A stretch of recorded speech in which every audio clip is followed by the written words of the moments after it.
Good evening and welcome to round 7 of the HSO 1988 Kart Championship, coming to you tonight from Michigan International Speedway, and the Marlboro 500, a 500-mile race around the D-shaped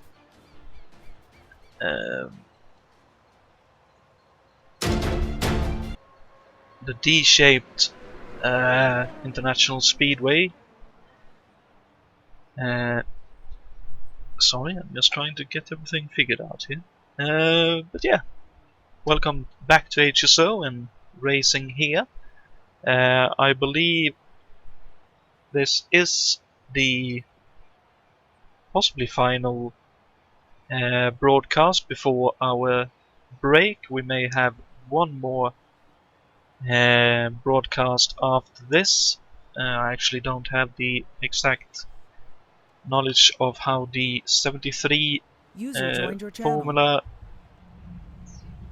not Formula Ford F3 Championship, the British F3 Championship, is running. But anyway, we are at Michigan. Bring it up for you here. A 2-mile D-shaped oval. And we will be going for 250 laps, with the caveat of us having a time limit in case we end up going far longer than anticipated. I also heard that we are joined by 2 of our drivers, one of which I hope anyway, will be staying with us from in-car audio, but we have Dave Miller and Jason White in the booth with us. Good evening, fellas. Hey, how's it going? Good evening. It's going fairly well, I think. How is it going for you in preparing and qualifying for this race? No, it's the Judd. I don't have a lot of oomph, especially in the corners, is where I'm losing a lot of time. So I'm gonna have to stay glued to the back of a reasonably running Cosworth to do well in this race. And I'd say I'm not much further ahead than Jason, but I don't have the excuse of having a Judd, unfortunately. Well, you got the Yugo money. So. Indeed. Make sure you buy Yugo, everybody. All right. Are we ready for the comedic portion of the broadcast? If you this wish. Is the one time. Okay, this is the one time of the year when we can do Yugo jokes. All right. So, what comes with every Yugo owner's manual? The bus schedule. Let's see. What's another one? Oh, what do you call the Yugo at the top of a big hill? A miracle. I hear that the new Yugo has an airbag. When you see an impending accident, you have to pump really fast. A friend of mine went to the dealer the other day and said he'd like a gas cap for his Yugo. The dealer replies, "Oh, sounds like a fair trade." How do you double the value of your Yugo? Fill up the tank. Why do Yugos do so well in front-end crash tests? Anyone? Presumably because everyone has gotten out before it actually crashed? No, the tow truck takes the hit. All right. That's enough. Fair enough. Oh, one more. What do you call the shock absorbers in a Yugo? Passengers. Yeah. Mm-hmm. All right. At least I can figure the one out. The Bettenhausen team needs a new sponsor. Oh, no. There was one that Fitch brought up that I hadn't heard in a while, but is a very good one. What do you call a Yugo with dual exhaust? A wheelbarrow. All right. Thanks for putting up with that. I figured if I crash out of the race, I can at least tune in and watch that. Yeah, sure enough. I really hope people are careful. I know, and stay in their lane, and don't change lanes a la Paul Tracy 1992, because it's just, We want to be around for the end. I'd like to be. Yeah, I can understand that. It'll be a long, grueling race. But on a positive note, this is the site of the closest ever finish at the HSO of 0.02 of a second between first and second, and I believe just over 0.2 covering the top 5. That's true. You're right. I remember that race.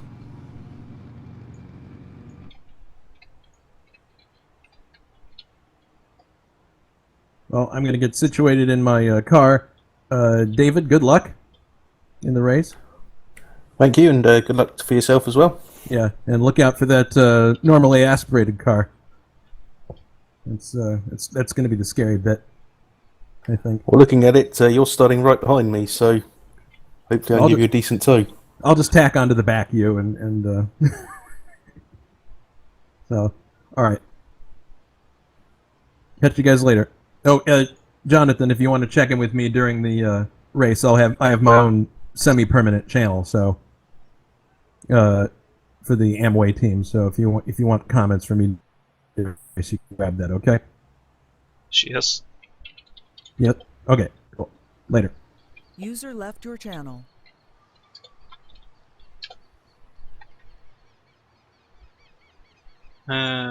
Yeah, sorry for me being a little bit despondent here. I was asked to keep a track of a position swap. But while we have the race briefing going on in the background, let's have a look at the championship standings, which changed a little bit last time out with a couple of retirements and other issues for drivers. Richard Coxon was one of the bigger losers, as was Grant Vidal, with Thiago Canola picking up the lead in the championship hunt on 73 points. 5 points behind is David Yates running second, and Richard Coxon, with his retirement last time out, drops to third, still on 60 points, and Grant Vidal stays fourth on 47. And equal fifth is Peter Lavach and Brian Yannick.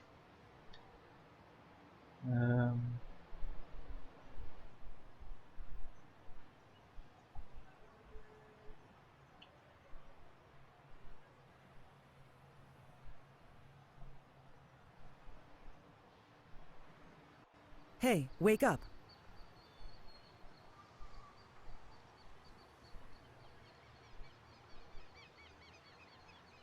Now I'm getting messages all over the place. There we go. Okay, that was a response to that. Sorted out.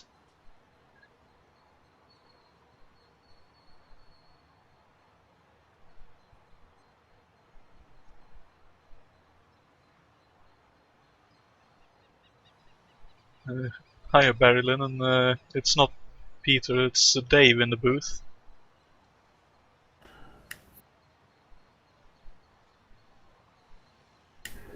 Yep, it's me. Good evening.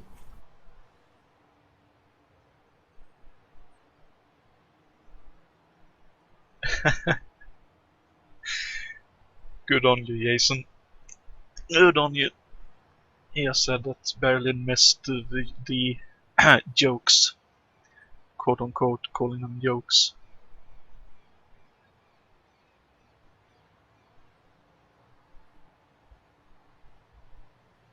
Bring it up for now.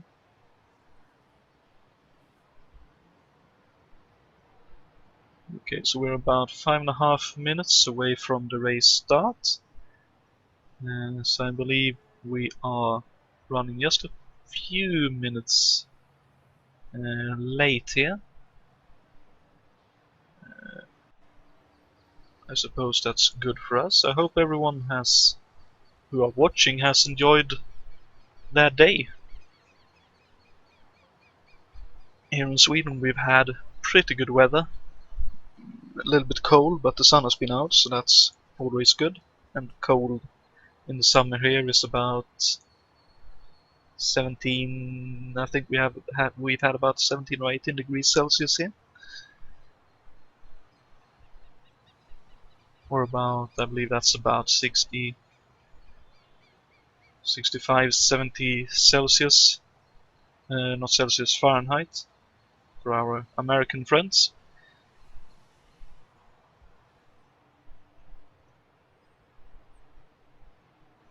And also, congratulations to our American friends, of course, on taking the gold medal in the Women's World Cup in soccer about 2 hours ago now. The game finished, I think.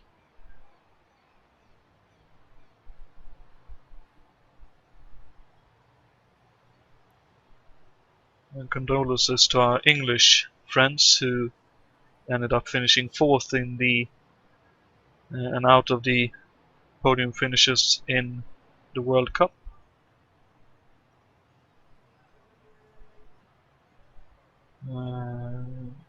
Let's see, let's actually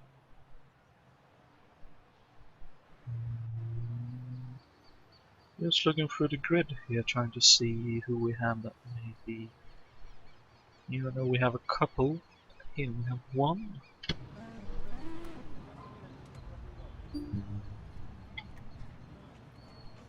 Again, while the briefing and questions is still going on, we have here Greg Della Cella running the number 77.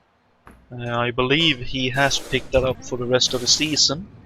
This will be his 4th race of the year. He has partaken in the 1973 Formula 3 Championship. And he also did the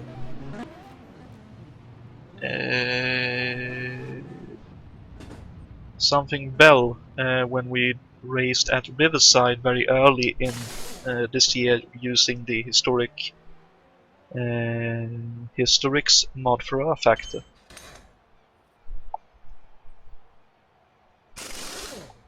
So if you'd like to ride along for a lap now, Jonathan, we've just headed out onto the track now. Oh sure, let's see if we can find you on the grid here. There we are! Right on board with you as we cross the finish line. Yep, so coming in turn 1, you keep your foot hard down. There's no braking or even lifting on this track with a setup car. Keep it tight in the groove. Be careful coming out of turn 2 here. That wall comes up very quickly if you're not careful, especially if you're in the draft of another car. Still flat all the way down the back straight. Into turn 3 again. Try and keep it as tight as possible into the groove. Keep it low down. Carry the speed as long as you can. And a big open corner and back onto the straight. It looks simple, but doing this at 200 miles an hour with cars all around for 250 laps will not be. Certainly not, and here we see another danger with this track. There's a very, very small apron on the inside.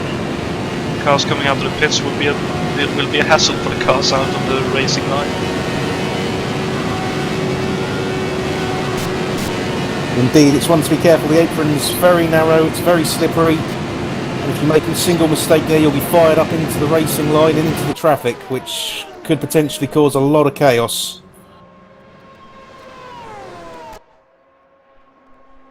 That's certainly true, as we can see a lot of cars coming out now to have a quick run on their full tank of fuel, trying to get a feel for it. I notice we have also out on track at the moment another driver who hasn't done, I think this may even be his first race of the year. I think he may possibly done the Formula 3 races.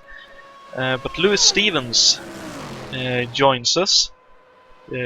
Unfortunately for him, in the Dale Coyne stock block machine, it's a beautifully sounding car, as we can see here. But it is normally aspirated and lacking quite a bit of power, so I noticed in the timing splits he was about 2 seconds off the back of the grid.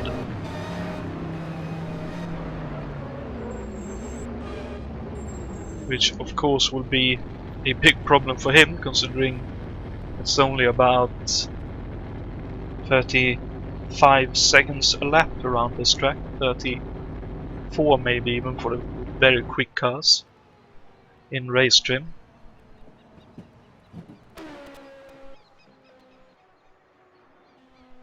I think, as we saw at Indy, Jonathan, the Penske's are going to be the cars to beat again. Just the superior engine and aero they have makes it very difficult to hang on to them. Powerful around this track as well. That's certainly true. And that'll be Alberto Equino in the number 60 machine. I believe he may have even taken the pole here today. No, he didn't. Alberto Senior took the pole. But a front row lockout for the Penske cars, as you mentioned. It's obviously very tricky to take on, and I also heard that all of the Ilmo Chevrolet powered cars will have a inherent disadvantage here. Advantage. And we have, of course, the third Penske in the third position on the grid, in the hands of Mick Chapman. Fourth is Ray Riddall in the fourth of the Ilmo cars. That's the Patrick Racing team Lola.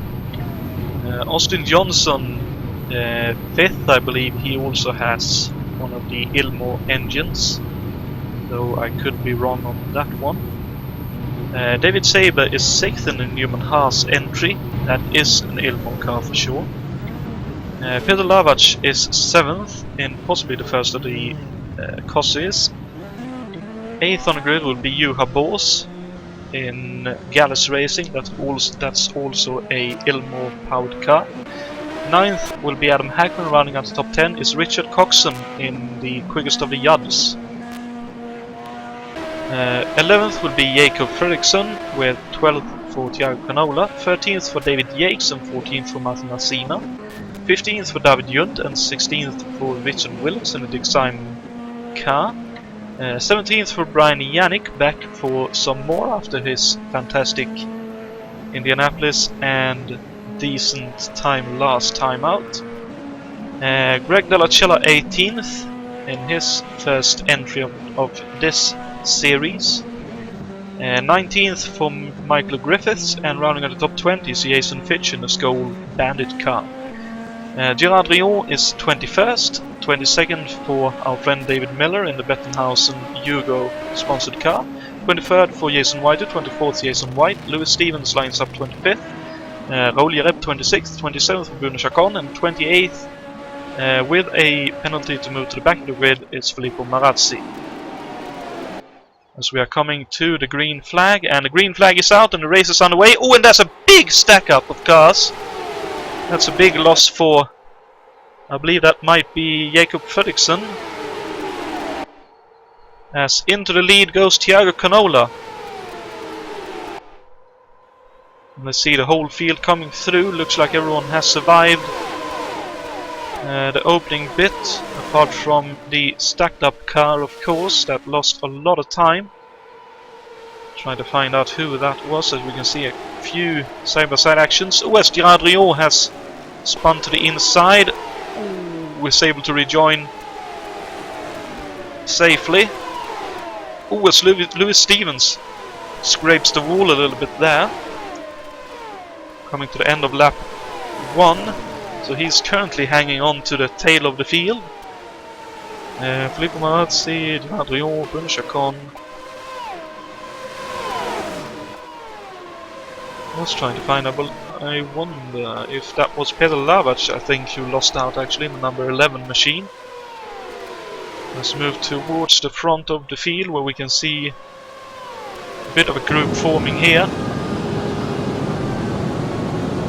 And a lot of side-by-side action. That's we're on board with Alberto Junior, with Austin Johnson right behind. You have Bors trying to find a way past him. On the inside line we have you don't know, on the that's Saber on the outside, as well as Coxon. So it's Lacina and Chapman on the inside line. Here comes, oh, that was Johnson trying to move around outside. Here comes Juha Bors now towards the inside. Actually going past Ray Riddall was up there as well, and there goes Johnson, there goes Lacina. And Sabre and Coxon. Ooh, and Alberto may have even scraped the wall a little bit there. So Rary Doll now on the outside with you on the inside. He's able to hold on for now.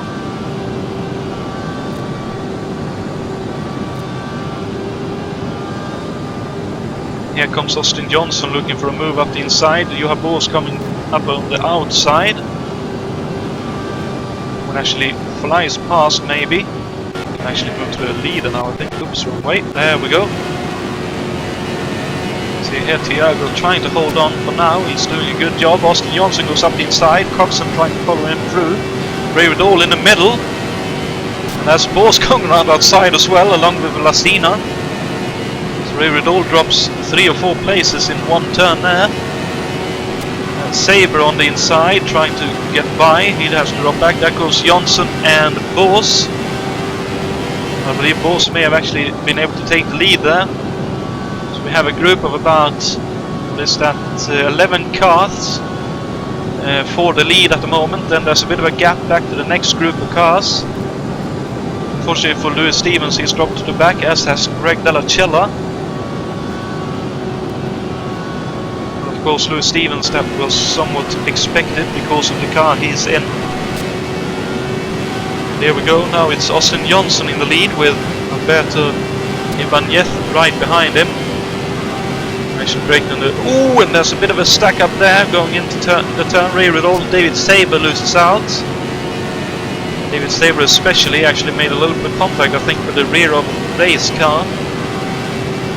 But Coxon doing a great job in his yard to keep with these guys and actually advancing up the field a little bit from his starting position of 10th. That really shows his racecraft. He of course won the Indianapolis race earlier this year. Sorry, not this year. Has won that race once or twice previously.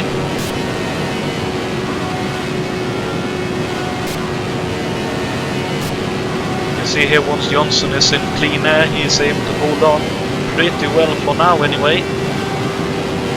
Bors looking pretty race behind, a little bit loose. Trying to work around the downforce issues and dirty air, but here he goes up the inside. Let's see if he's able to do it. I think he will. Austin lets him by, more or less. And that's Lasina up the inside of Alberto Jr. at the back of this group. Next group has Jason Fitch in the front of it. And that's Yannick going past him. And then we have Richard Wilkes and Abner Hackman and Fredrickson and Jun trying to hook up with these guys if they can.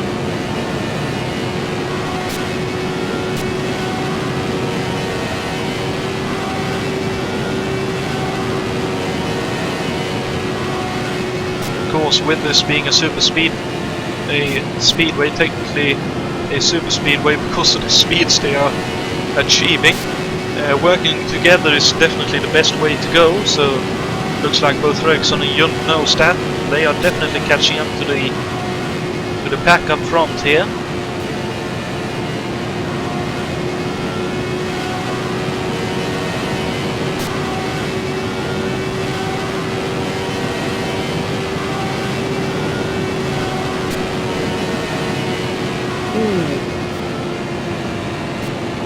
Ferguson has a bit of a moment there.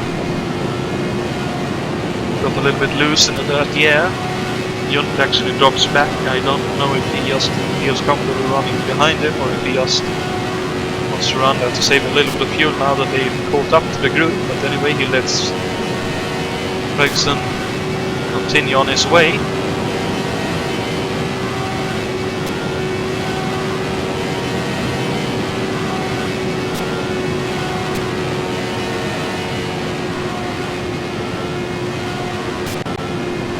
Behind them we have another duo of our friend Dave Miller and Peter Lavage. How's it going for you, Dave? Going okay so far. It's a decent start. Working with Peter now to try and catch the pack ahead. Sounds good. Best of luck with that.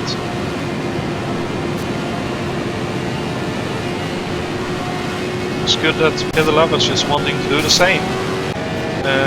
Further back we have Griffiths, Jason White, Jason Whited, and Raoul Yereb as well. And ahead of them we had a duo of Yereb and... no, sorry, that's not Yereb. I believe we had another duo.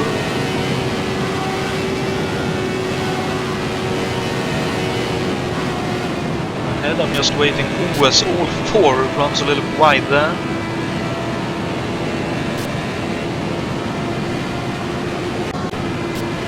See here, Marazzi and Chacon running somewhat together. The Adrian is in there as well. Greg de la Chella's dropped a little bit further back from them. And then it's Lewis Stevens doing his best to stay on the lead lap and out of trouble. With Johan Boos still on the lead, Thiago Canola now second with Alberto Ibanez third. And they are just behind, right behind Lewis Stevens now. So let's see how this works out for everyone, as more cars has joined this group as well. Partly they are almost with the leading pack. So we have a lead pack of around 15 cars now. Make that 17 since that's Junt, I think, at the back of the pack.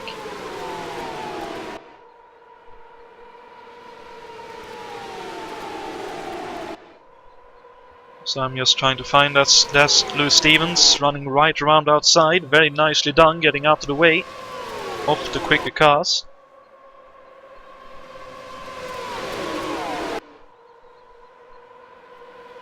And Coxon still doing a fantastic job with that yard to stay with the leading group. Now we have the best sounding car in the market. The stock block Dale Coyne entry. Feels too bad the speed ain't as good as the sound. New leader Thiago Canola, but that'll be Mick Chapman in the lead very shortly. There he goes. And there's David Yates as well. So we have 15 cars at the moment. We have 2 that is a little bit off the pack.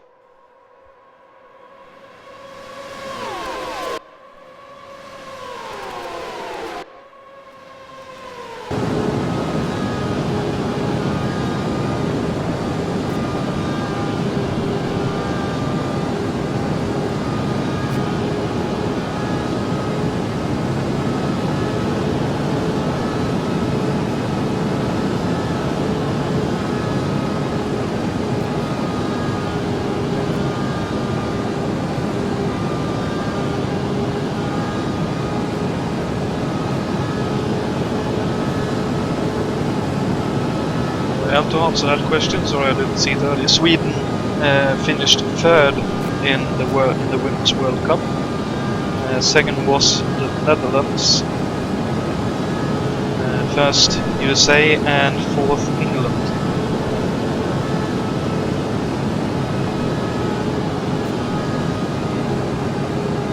See, it looks like the pace has been turned up a little bit. New packs forming. We have about 6 or 7 cars here running together, and then there's a bit of a gap. That's actually Coxon who has dropped back with the second pack of cars. 5 of them there. It looks like Yates was potentially thinking about a move, but knowing Yates is probably just wanting to come along for the ride, so to speak, and just save a bit of fuel and save a bit of car, a bit of tires, a bit of everything. Be there for the last 50 to 100 laps.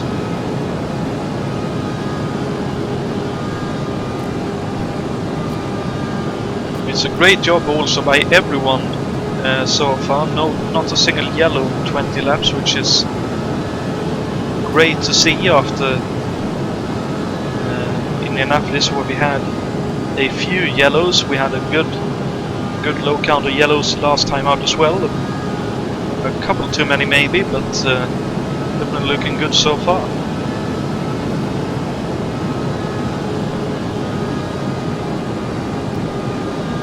So looks like it's these 6 cars for the moment that will be in with a shot at the early early points, so to speak. We have Jason Fitch at the back of this group, running 11th at the moment, so this is 7th to 11th. With Ryan Yannick running along the outside with Force. That's Alberto Jr. and Coxon on the inside, of course.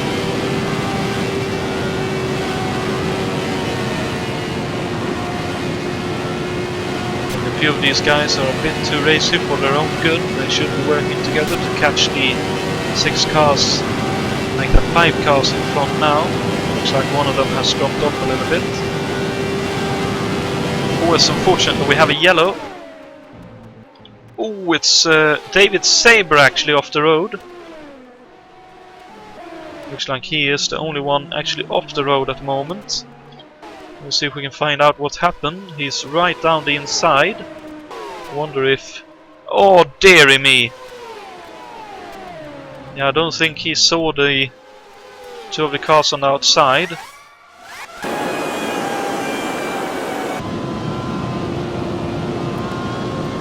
We'll see he lost touch a little bit with the cars in front. And right down to the inside, he saw one car going by and then looks like he's tried to slot in behind him, but of course Jakob Fredriksson unfortunately was already there and he got caught up in it as well. I feel really sorry for Jakob. He was hoping for a good clean race here. I'm not sure where he ended up. Seeing Rayon heads for the pits already. There's Jakob Fredriksson.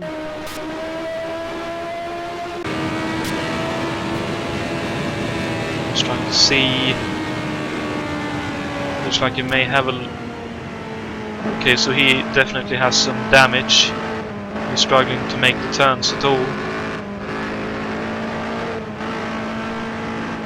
It's really unfortunate for him. With this, Jonathan, we'll probably see the first round of pit stops. Thank you very much, Dave. You're definitely right. Here comes pretty much everyone. There's Chapman. We'll see, does anyone actually choose to stay out? That's more of a question, I suppose.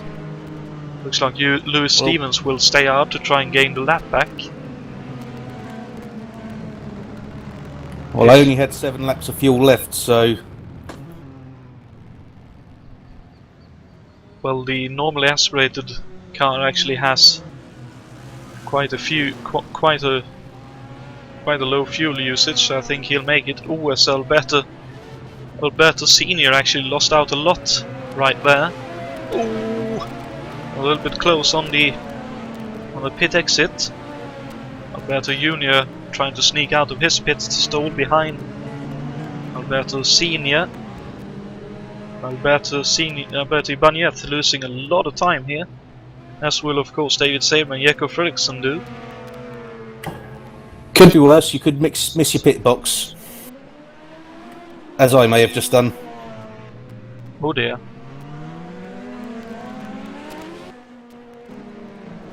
Is that a complete miss or just... Okay, that's really unfortunate, Dave. My own fault, I completely missed the box behind all the other cars and yeah, safer just to go straight through. Very true. But I must say the pit markings in Automobilista could be a little bit more clear, should we say. It's a little bit tricky to see when you're in a pack of cars like you just were. Especially when the wall behind them, it is red. Indeed, indeed. We should make clear the pit markings in this particular sim that we're using is I believe it's 3 or 4 red arrows pointing towards the pit box, which is also red. So that's why a red wall behind a 4 red arrows and a little bit more of a few cars in between, where possibly, as we have here, the names of the drivers up in front makes it very tricky to see it at all. And it's great that Arcello almost runs into the back of the train there, trying to get back to positions. Here comes David Junt as well with a late pit stop. I wonder if he had to do some repairs or something. As Jason Fitch is now leaving. just before the safety car comes around. Oh, and he actually has some damage as well. I wonder... Wow. No, he doesn't have damage. My apologies. It looked like he had no front wing, but maybe he had lost it previously. Well, Okay. sorry, go ahead. And also, that will be green this time by. Okay, then we won't do the trivia question. We'll do it during the next yellow, or when there's a bit of a lull in the action out on track. But David Yates will lead the field to the next green. Technically, Lewis Stevens will lead the train to the green flag, but Lewis, of course, running a slower car, and will soon be a lap behind again, I fear. And with David Yates, that's Richard Coxon, Austin Johnson. Then we have Martin Lassina.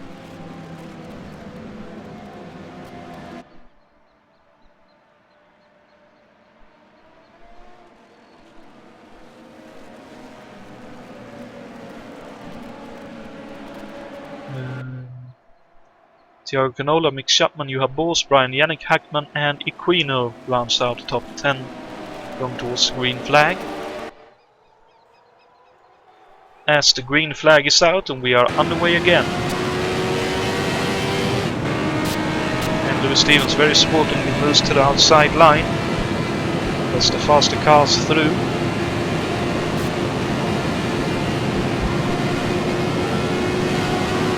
This is definitely a godsend for Coxon, for example, who were running in a group further behind the leading pack.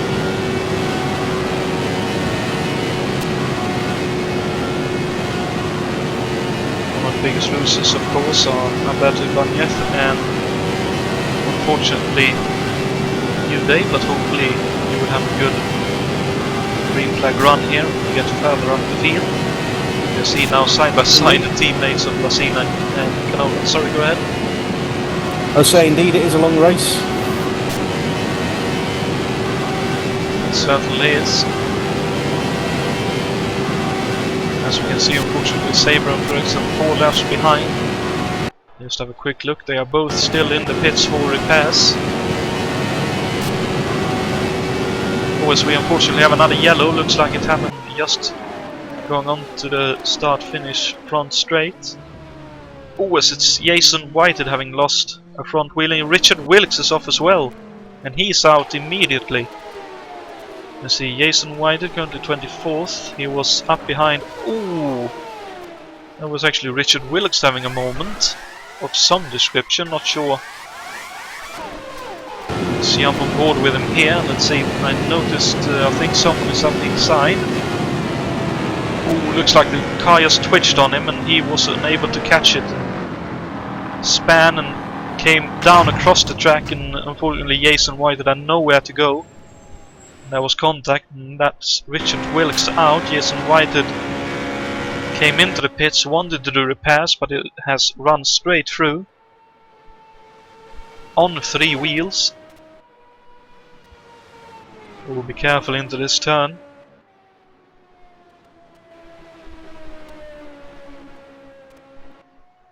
So unfortunately we have our second yellow of the evening, with our first retirement as well being Richard Wilkes.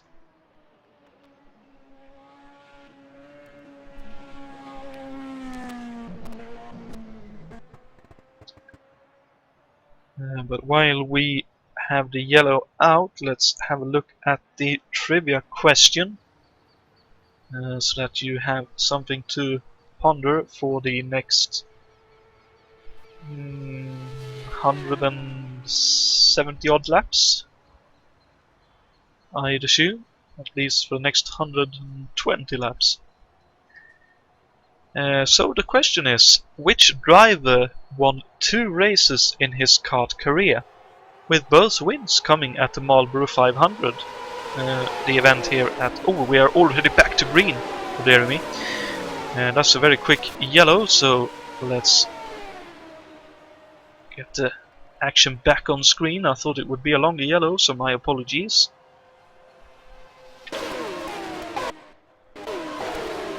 noticed all the cars that being Sabre and Frickson back out on the track.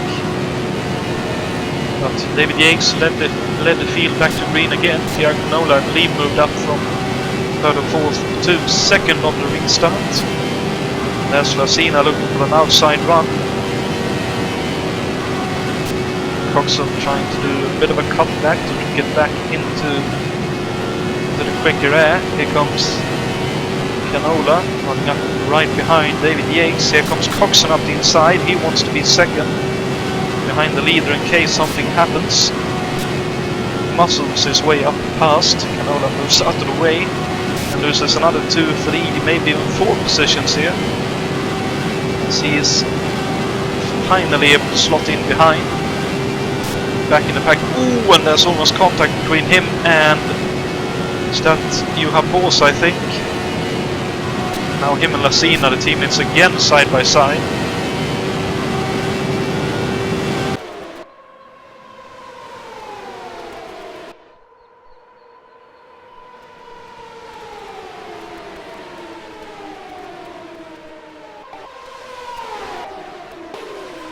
Looks like at least the top 15 are more or less running together.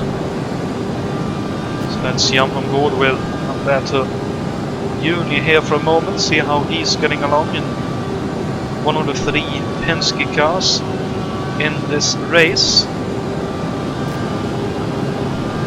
See, he looks up the inside of Alan Hackman here. Assume him to get by.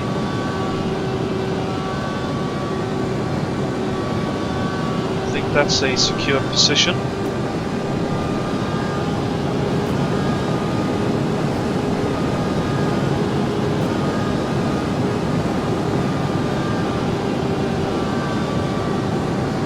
That's Alberto now running around outside. Turns up the boost a little bit, and here he goes. Past all them cars and up into 11th maybe. So you can see the group ahead. He wants to catch up to them.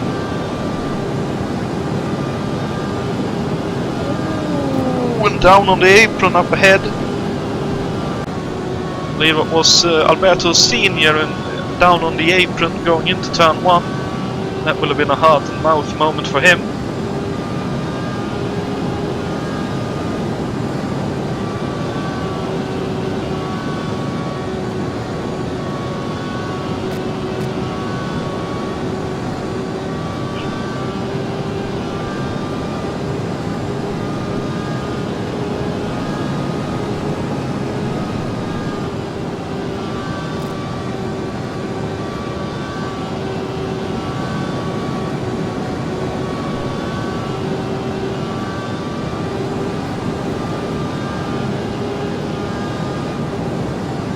See here a lot of yachts. Oh, as Yannick gets very squarely and loose in 3. And it looks like he held on to the car for now. There's a lot of jostling for positions here, trying to keep in a good position in case something happens. Oh, as Yannick again is loose, and Alberto Ibanez again down on the apron on turn into 1. As I thought, we have the group behind catching up. This is Yates and Fitch in 14th, just about hanging on to the coattail, I think is how you say it, of the draft of Yareb, catching up to the leading pack. So Hackman is a bit further behind, so we have 14th to first, almost running in a line here. Great effort from everyone so far.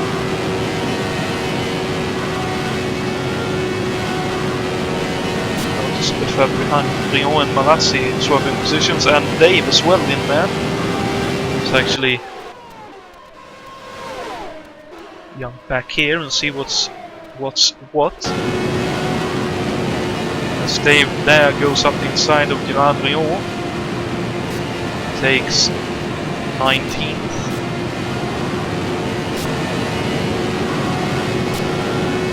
Brion immediately trying to take back the position.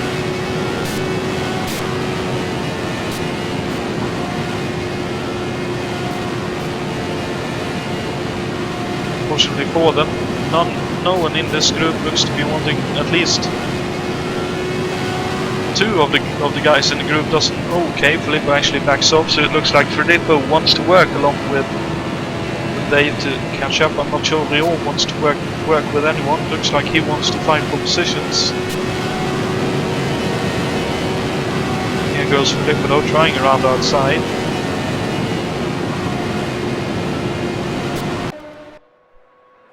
You can see here Greg De La Chella and Bruno Chacon running together as well.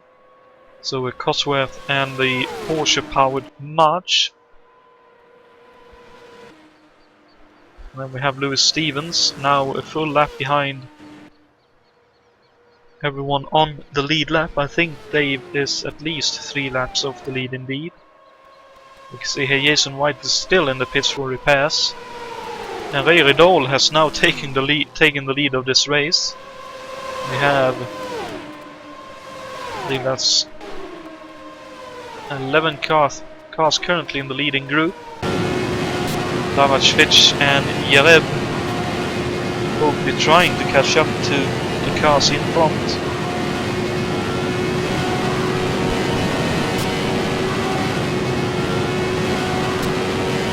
Obviously it ain't easy. I really hope Jason has a good race in that Skull Bandit machine. He deserves a good one. He had quite a bit of bad luck in previous races.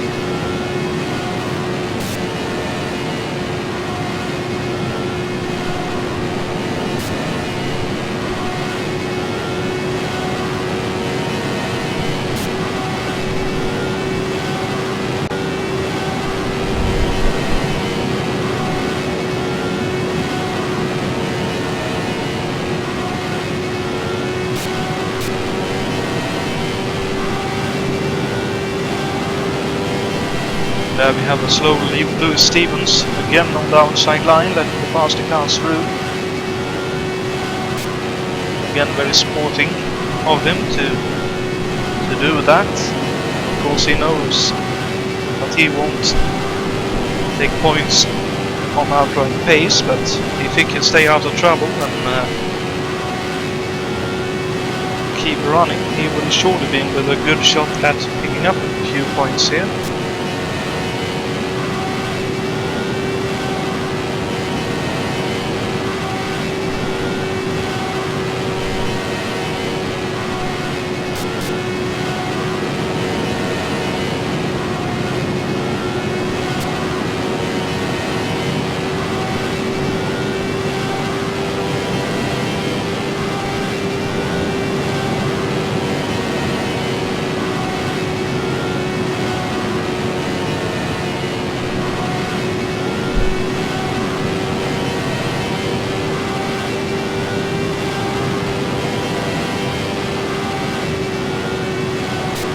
Actually looks like this trio is dropping back from the group in front, and Hackman in a bit of no man's land, unfortunately,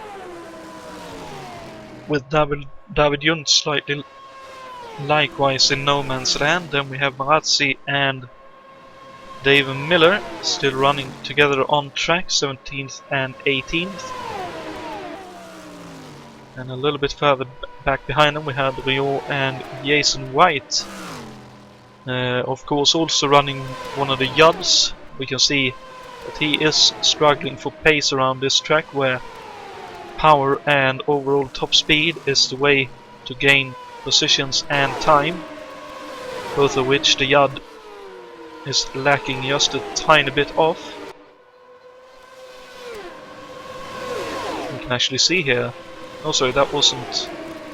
We were all a bit further out. That's probably Fredriksson or Saber, actually. It is indeed running a little bit slower now with a repaired car. Very unfortunate for both him and Jakob Fredriksson, of course, but at least they are still running and with a shot of still scoring points if there's a bit of attrition. On board with Ray now. Tiago Canola, I think, may have made contact with the outside barriers there and possibly picking up a little bit of damage. Oh, as you have Bosses on the apron. Oh, and Austin Johnson as well, with a bit of extra dirty air there. Ending up in a little bit of trouble. Now a left car in between Coxon and the Dick Simon duo. Now moves to the outside to let the faster cars through. And there's Jason Whittle as well, being lapped for the first time this race. Sorry, not for the first time. He is 19 laps down now because of his hefty repairs, but good job on the team fitting a whole new front right suspension and components there.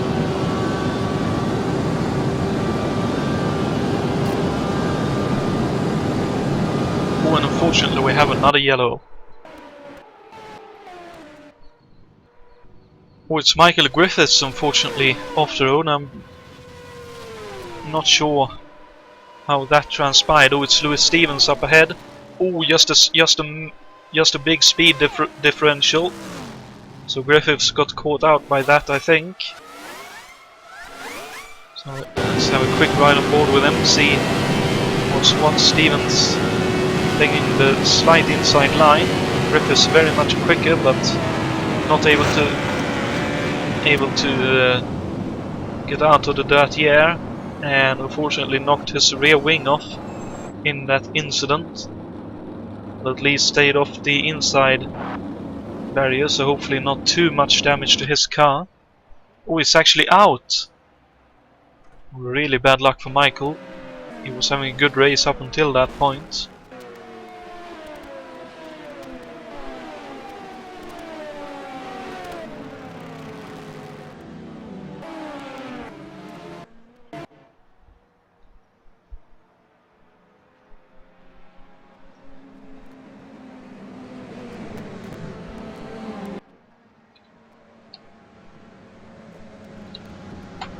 So while we are back under yellow, I'll just have a quick question. Dave, is this looking like a long yellow? Possibly. There'll definitely be another round of pit stops. Okay. And we'll have a quick drop in with Jason White, see how he's getting along. Channel switched.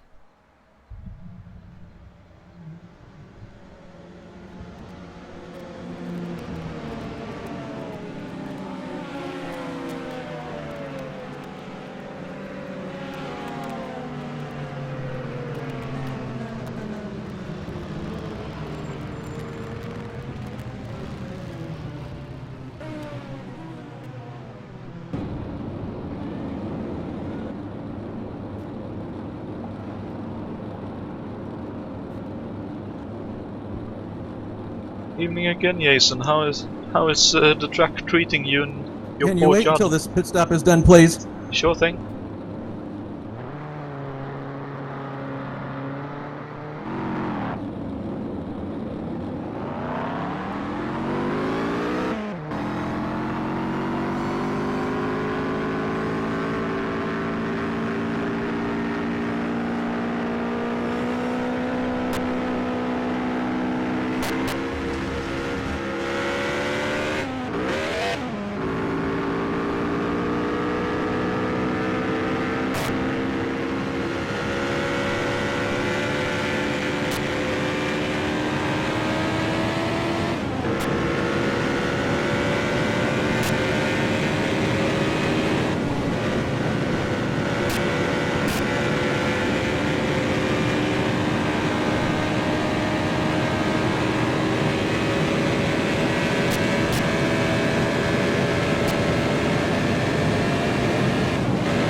Channel switched.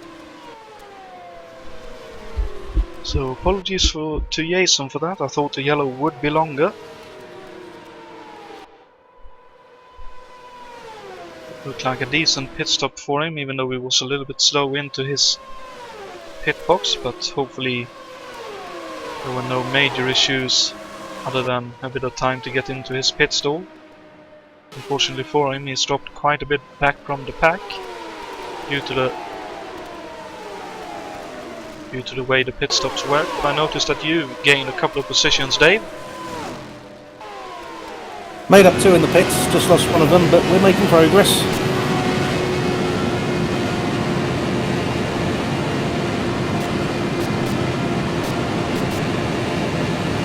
Sounds good. You've got a group of cars not that far ahead. Maybe Jason Wider will be able to help you along.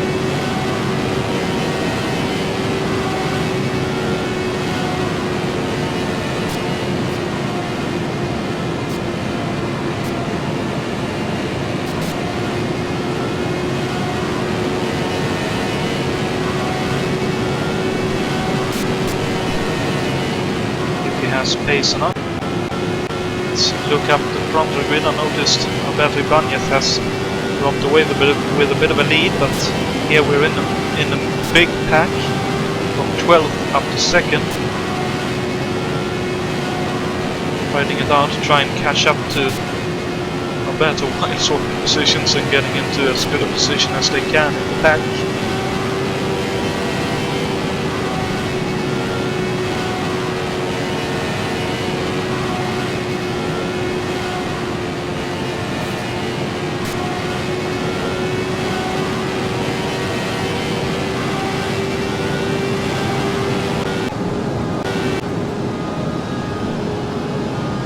Yates, who was up in the front of the pack just a few months ago and now down in 11th.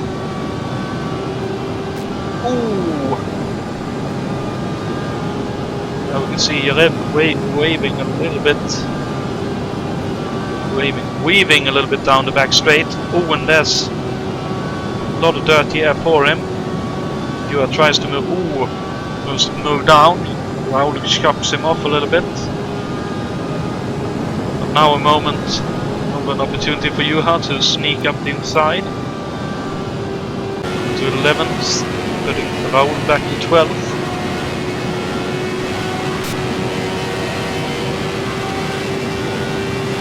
You can see Alberto up ahead has gotten past 2 lapped cars. I think that's lapped cars anyway.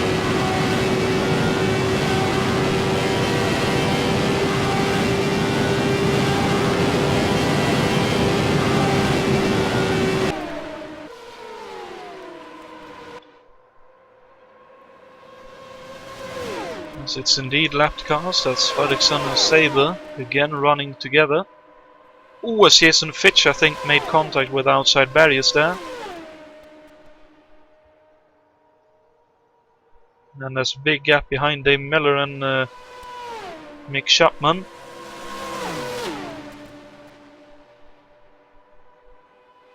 As unfortunately Jason White dropped off the draft, and here comes the leaders again, so they are closing in on him. And Greg Delacello, of course, who's running behind Jason White. Maybe those two will be able to work together to move away from the leaders and up the field. But it's fortunate for Alberto that he has David Serban, Jakob Fredriksson as drafting partners here, despite being alone in the leading group by about 4 seconds. He has partners to pushing him along. You can see a bit of a breakout of 4 cars here with all Johnson, Coxon and Canola. That's Ray Riddle, of course. Looks like Grant isn't even here tonight, is he? That's very unfortunate for him. He dropped further points in the championship as David Saber drops into the pits. You can see here now that these 4 cars are closing in on Alberto and Fredriksson.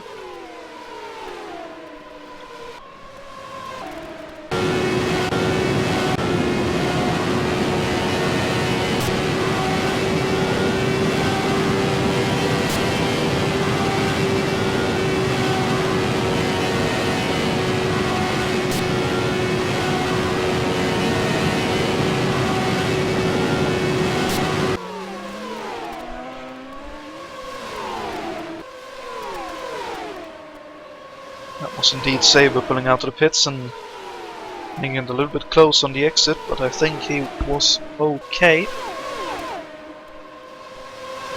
Yannick and Alberto Jr. at the front of this group. Jake's trying to hang on to them.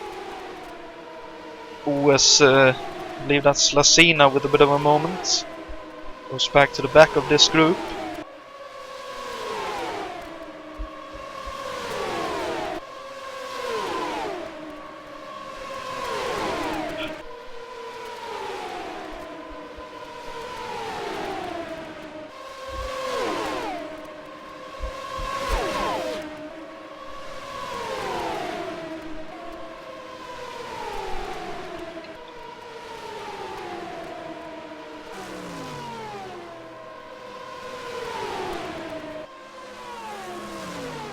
As we can see here now, Ray Ridol and Austin Johnson running together, trying to pull away from the other three. Alberto has been caught up.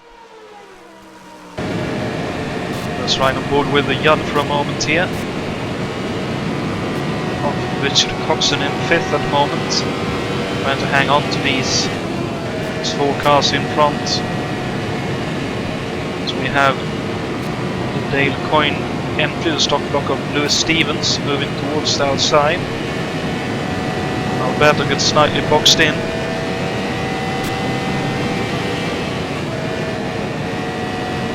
Now Greg Della Cella next on the list for these guys to lap, and next after him would be Jason White. And Richard Coxon trying to use Greg Della Cella as a bit of a pick to get a bit more speed out of the car, but not able to make it work. Jason White will surely be hoping for a yellow right now to not drop off the lead lap. I think he will now be swallowed up and drop off the lead. And he does sportingly moves to the outside of the track and lets the faster cars through. So now only the top 20 is on the lead lap.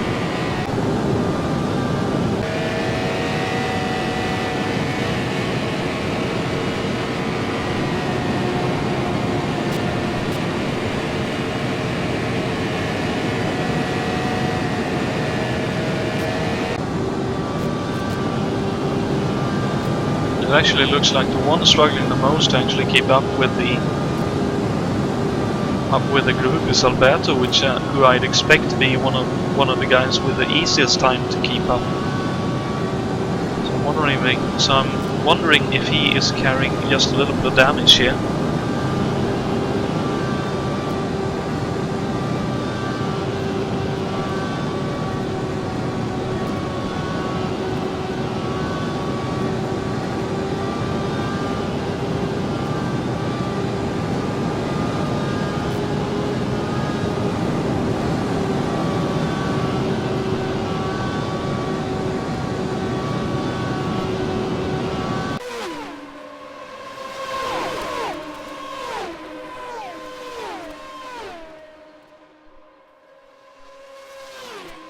But since we're in a bit of a lull at the moment, just settling in now after the most recent yellow, let's quickly get back to the trivia question, which we didn't actually get to read through entirely. So the trivia question for tonight is: which driver won 2 races in his kart career, with both wins coming at the Marlboro 500? The possible answers are A. Scott Pruitt, B. Pancho Carter, or C. Scott Goodyear. Gotta say, it's a good question, and I, for the first time this season, I think got the trivia question right when I first read it myself, so that's a nice one for me. But anyway, back to the track. We can see the lead pack coming along here. Ray Ridol at the front. Alberto Ibanez now, but we can see that small cars has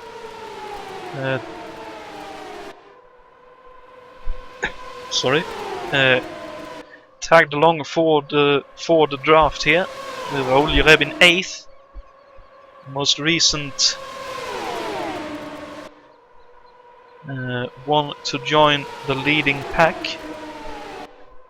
Just behind them we have David Yates, Lavach and Juha Boos.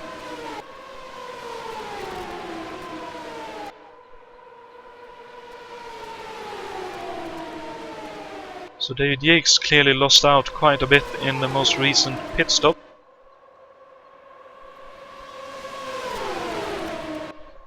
Oh, and I believe there may have been just a little bit of tie-to-tie contact there between Raul Jereb and Alberto Junior.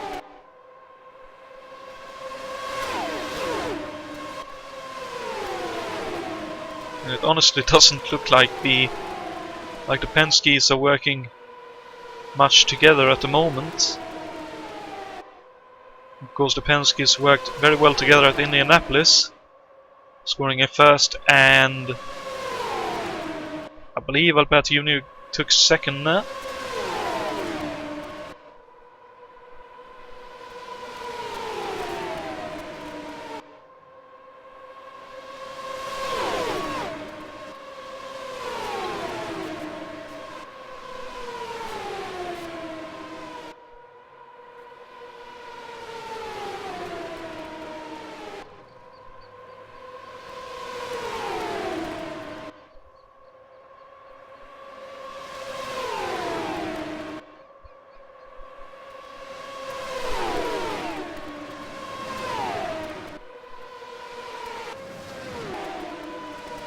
Actually, David Yates and Peter Lavach. Then it's Jakob Fredriksson, fresh from the pits, tagging along. Bit of a gap to Juha Boos in 11th. Chapman is 12th. Alsina and White and Alsina. Then it's Fitch, Yunt and Hackman running together. And we have Dave Miller currently running along with David Saber. Of course, trying to catch up those 13 seconds to the cars in front.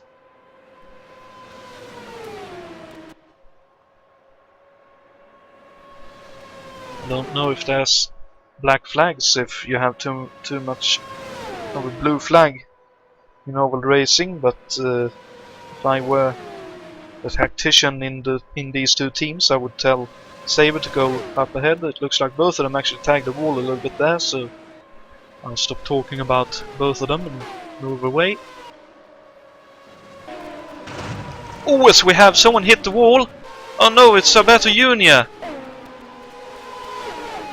Oh dearie me, that's very unfortunate indeed, but that's good for some of our drivers. I suppose that there's another yellow. Oh! Oh! That's very unfortunate indeed. Let's have a look here, right on board with him. You can see here Richard Coxon on the outside. Bit of dirt here, Alberto understeers just a little bit. Coxon tries to stay in the draft. Unfortunately there's contact and Alberto starts to spin and he tries to hold it, but there isn't much hope when you're going 200 plus miles an hour through a turn. And unfortunately he spins off to the inside of the track. Sounds like the car is still running, so he may be able to continue. He's trying, but unfortunately Alberto Junior is a retirement from this race.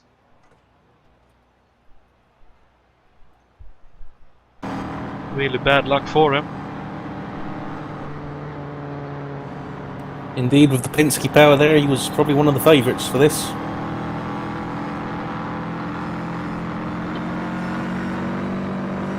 Indeed. How are we looking? Is there another lap of yellow? Haven't had a one to go yet. Okay. So, with 4 laps of fuel left, I'll be pitting. Okie dokie. Possibly more cars pitting them. There is indeed.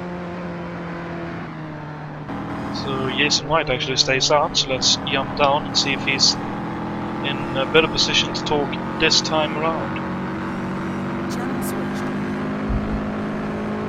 Good evening, Jason. Sorry about the abrupt entry last time round. No, it's alright. Notice you decided to stay out. Is it to try and get back on the lead lap? Well, I have to. I have no choice. I'm not on the lead lap. The pits are only open for lead lap cars. Oh, So- of course. American Yeah, rules. so My apologies. That's right. So I'm going to be coming in this lap.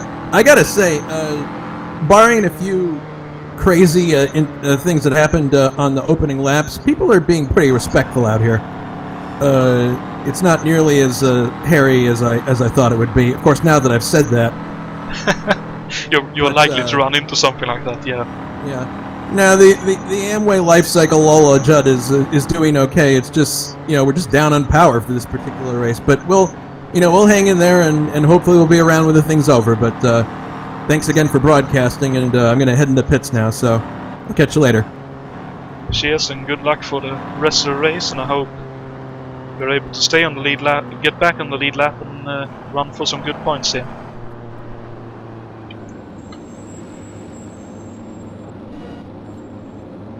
Channel switched. So thank you, Jason White, for a quick chat there. Good to hear that he is finding the race fair from everyone.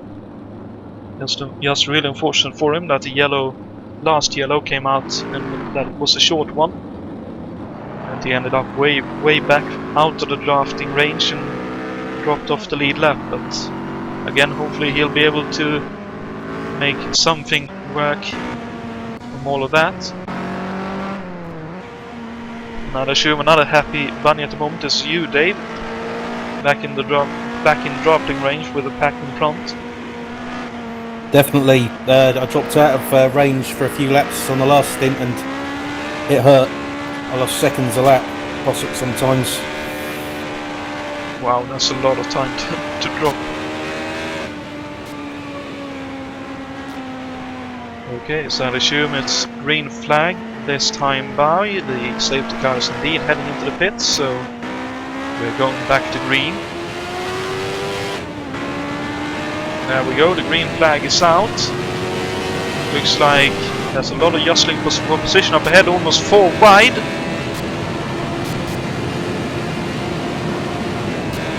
Oh, someone actually up in the wall there. I think that's Lewis Stevens actually getting out of the way as well as he can.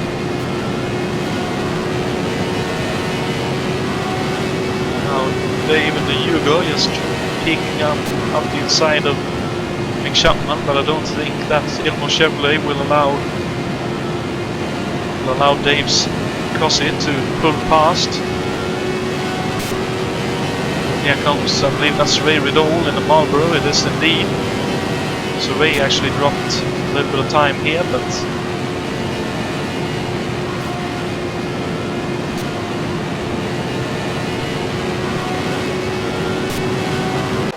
hopefully they will be able to keep up there. Further up the field, we have for the lead at the moment is Alberto Senior, so hopefully he will be able to avenge the retirement of his son here and put in a good result in this race.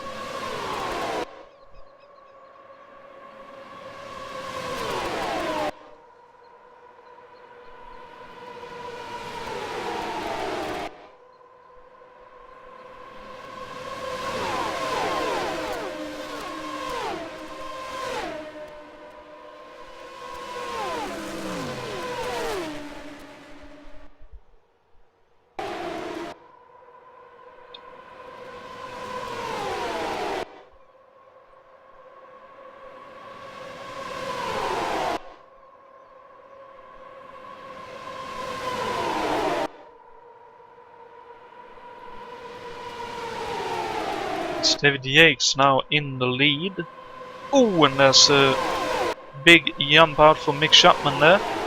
Presumably to not hit someone up the rear. I couldn't see exactly who that was, but with that being Chapman, and I'd assume Ray Riddle back there, we have 14 cars running together, and it looks like Jason Fitch and Dave Miller are running together as a duo a bit further back, trying to keep up as well as they can.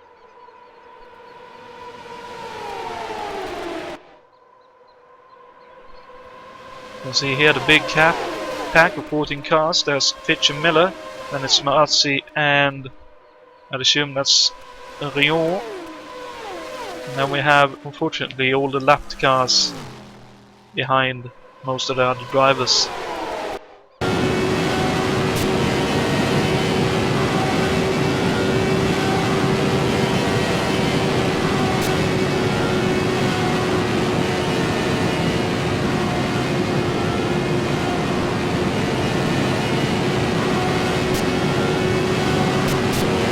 That's Richard Coxon looking up the inside of Alberto Senior there, and Coxon takes second.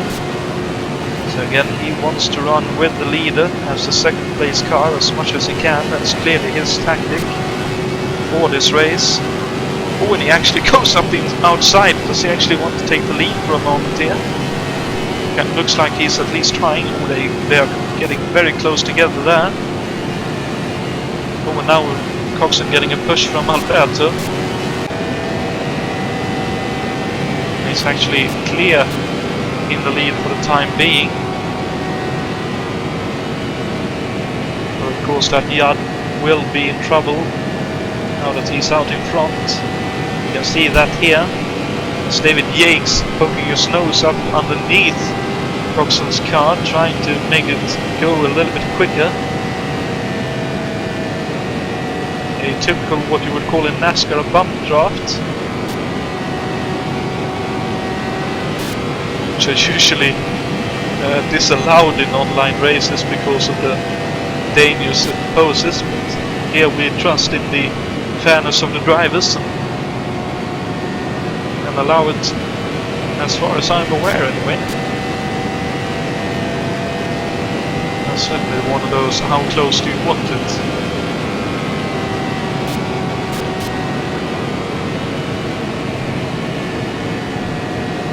Now it looks like David Yates will get a slingshot.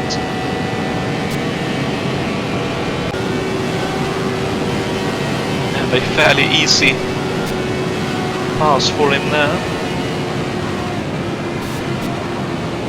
When he actually had to re-evaluate the amount of throttle he put in through lane 4.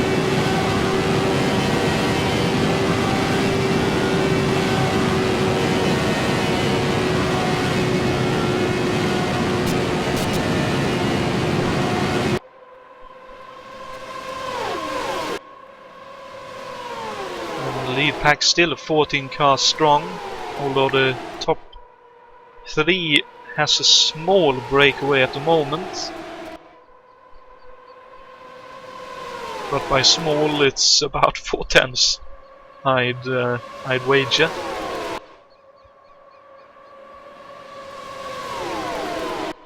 And that's the way this track works. That would be a breakaway here. It wouldn't even amount to anything around most other tracks.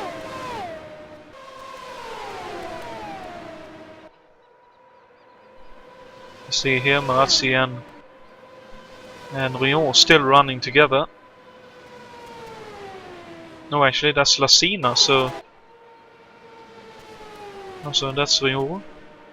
Oh, it's David Saber, my apologies. So Jason White, 19th at the moment.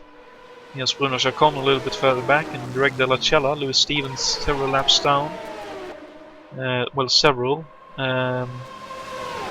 4 laps down on his nearest competitor ahead. He's 1 lap currently ahead of Jakob Fredriksson.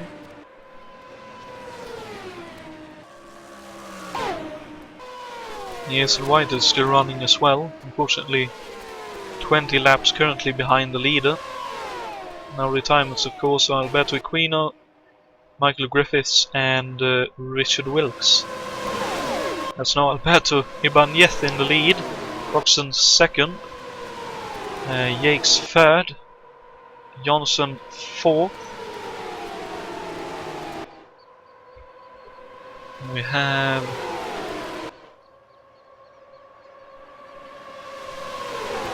Ray Riddle. Oh, my apologies. Brian Yannick, that is, I didn't recognize the car. Mick Chapman, Thiago Canola. And that's the breakaway of 8 cars. Then there's a a slightly smaller group. Consists of Juha Bors, Martin Lastina, Raul Jered, Peter Lavac and David Junt. So these 5 cars trying to catch back up to the group in front. Oh, and there's a blown engine! There's a blown engine for someone. Oh, that's Mick Chapman! Oh no!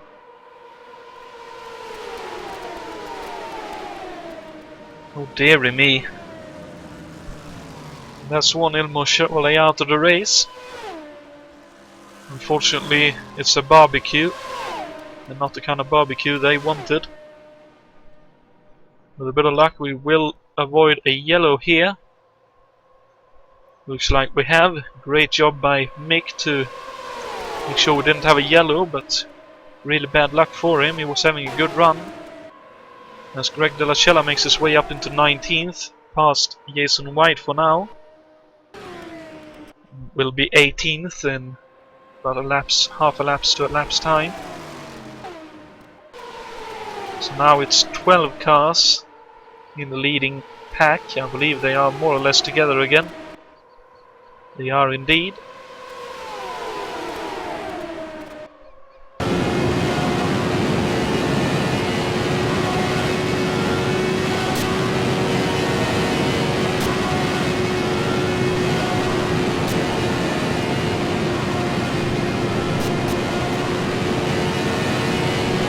We have someone just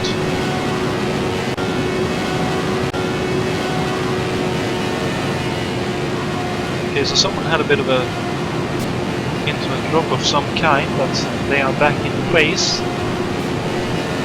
Not sure who that was.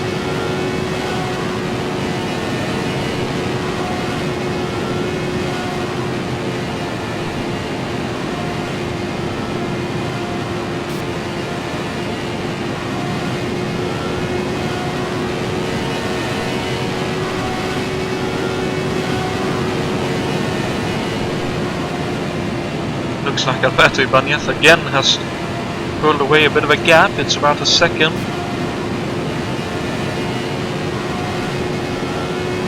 Between him and David Yates and Richard Coxon.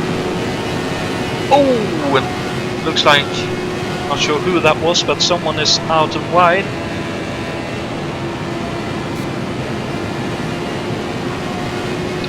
Let's put the name tags back on, shall we?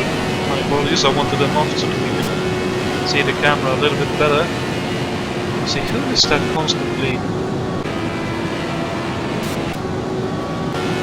flipping? It's one of these cars in here, right? Just want to let them know in case they can do something during a pit stop or something about it. I'm sure it wasn't Johnson. On the road for a moment.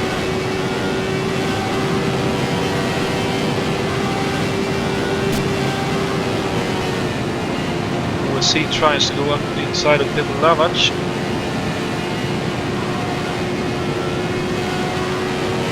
Instead, not trying to work on one another.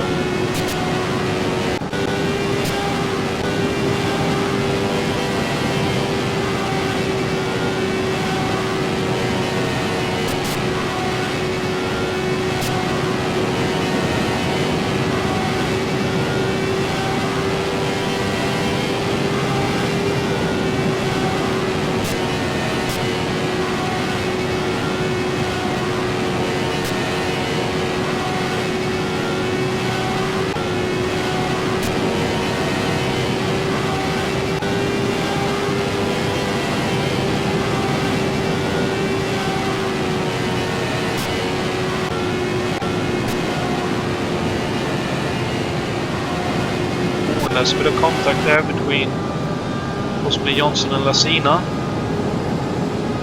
Now they are fairly slow down the back straight, everyone here.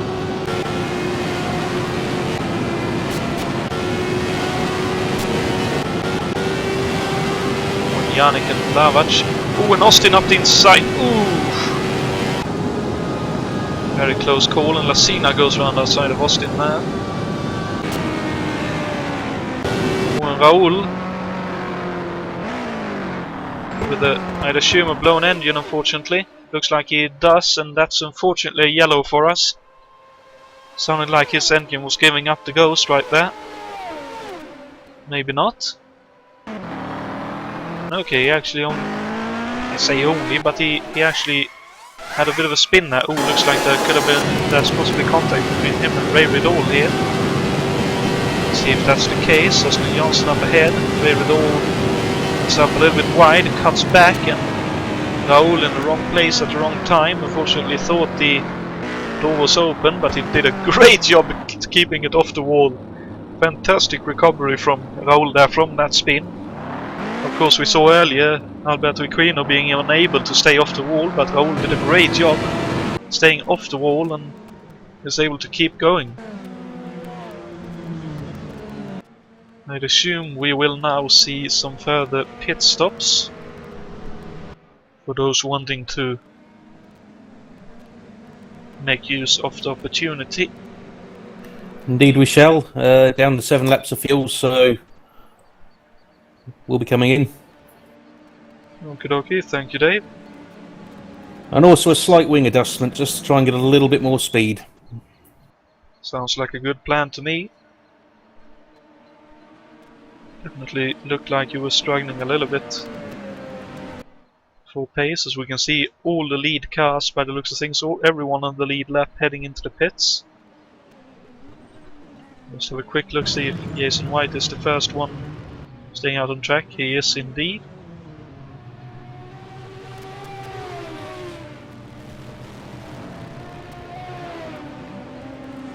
You can see here all the pit stops going on. Richard Coxon and Alberto Equino out, Alberto Ibanez out very early. David Akes, you have Bors, Canola, Yannick, Johnson, Lavach, possibly Lacina, Ray Riddle, and David Junt. So we have dropped someone off the lead pack. Of course, that was Raul Jereb. So out in 13th is David Miller. Of course, you gain that place from Raul, I'd assume. Fitch out behind Miller, Durand Rion, Luco Marazzi. Now Raul Jereb comes out of the pits, so he took the time to make an adjustment, I'd assume. Seeing as he dropped just a little bit of time. Let's actually take a moment here, see if Richard Coxon is available for a quick chat. Channel switched. Evening, Richard. Looks like you are going along fairly well here at the moment. Yeah, this new Judd engine's a lot better. It's quite just the right time. I can understand that. This would have been a dreadful place if you had an old engine, wouldn't it? Well, Jason's running the old one still, and I think that reflects the difference.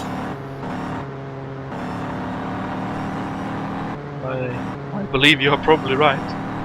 I've noticed you are very much wanting to run second in the field. Is that your tactic, or is it just wanting to stay out of trouble, or why is that? Why does that seem to be your preferred position?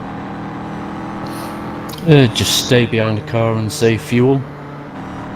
Obviously running behind someone you can coast a bit, so just saves that bit of fuel, but we don't seem to be using a full tank due to yellows, so it might go out of the window at some point. I think it has done for Alberto, that's why he disappeared into the distance on that last stint. Okay. That's an interesting observation. I wonder if this one then will have helped him in that regard. It could well have, because he would have been using more fuel, without a doubt.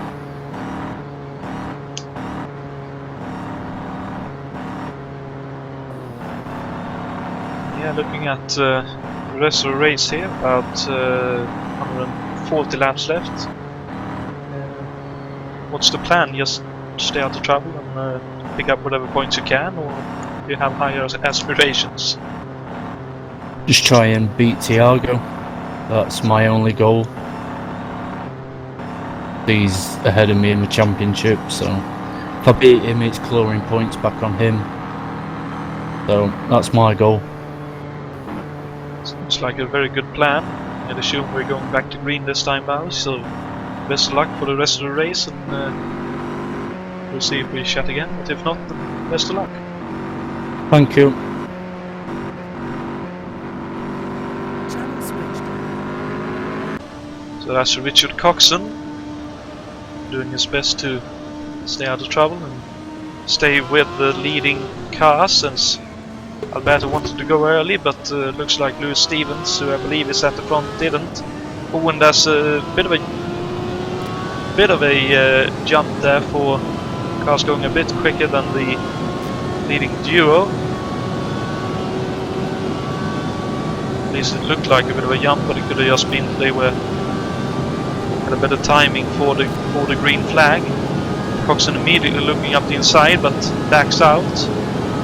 Did not want to go too wide through the final turn.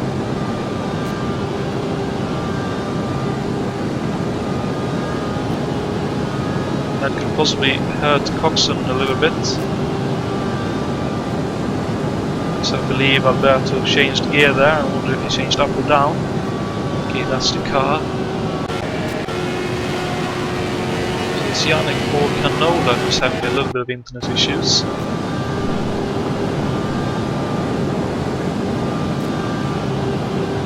Of course, that's Lavach looking up the inside of Coxon.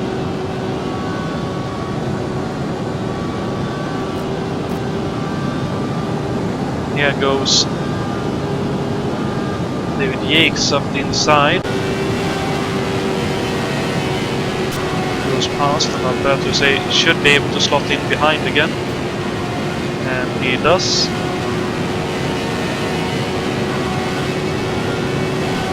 And allows the group behind close back up, and Canola. Ooh.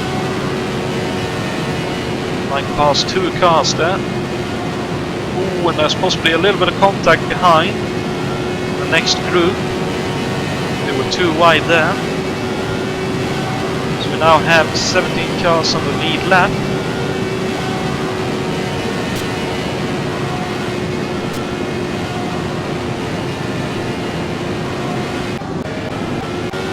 Just look, there's a bit of a gap back to Ray Riddle. As Lacina and Bors, Junt and Fitch for company. Dave Miller not far behind, nor is Adam Hackman. So very nearly the full grid, the full lead lap drivers now running together. Castellano, Jereb and Marazzi a little bit further behind still.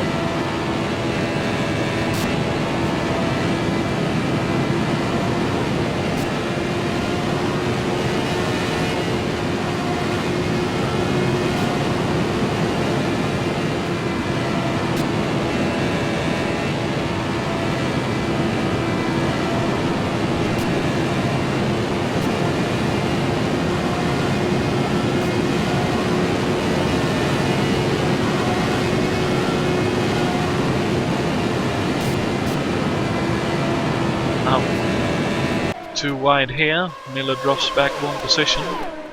Dave, I think you need to swap that Yugo engine for something more powerful for the next Speedway race. While Yugos are known for being very cheap, they're not known for speed, it would seem.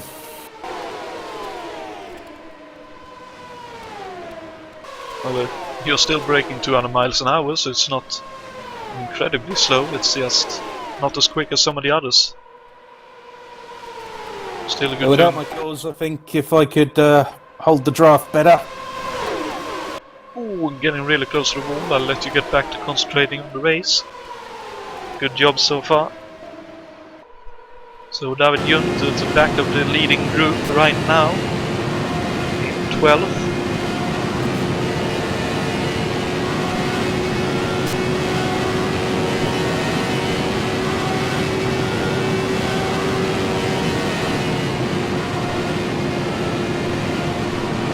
This is just like David Junt, by the way. He won this race last time we did this series. I want to remember him doing the same thing for the opening 3/4 of the race, and then towards the end he was the one who picked up the win, just ahead of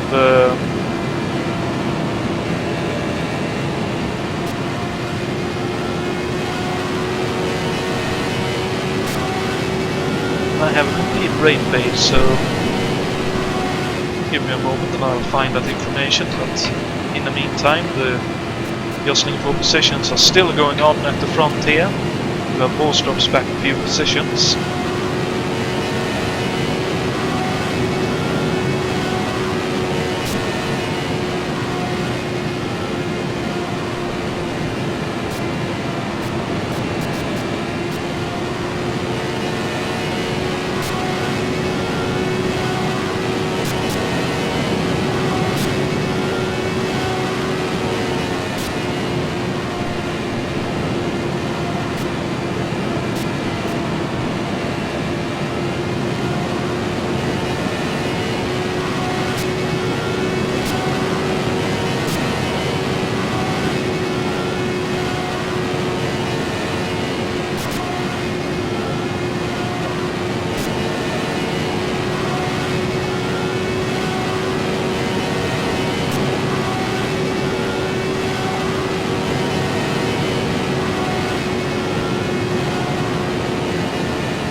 And there's Jason Fitch. Oh dearie me. I wonder if Austin Johnson possibly touched the ball on the outside there.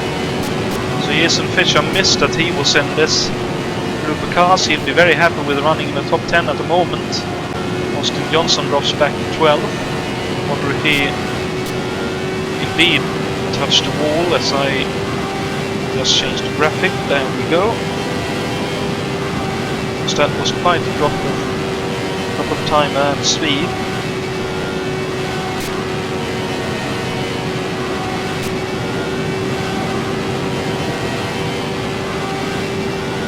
Jan Kowalski, of course, was the driver finishing second when we did this race 2 years ago now, 2017.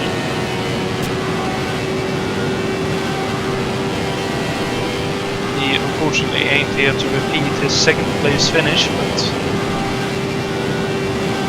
we have a good race going anyway. Oh, Jason Fitch has Austin Johnson up the inside. Fitch didn't expect him to go in there. Now Johnson going right up in behind Jason Fitch, pushing him along the straight. Try and catch back up to the group in front.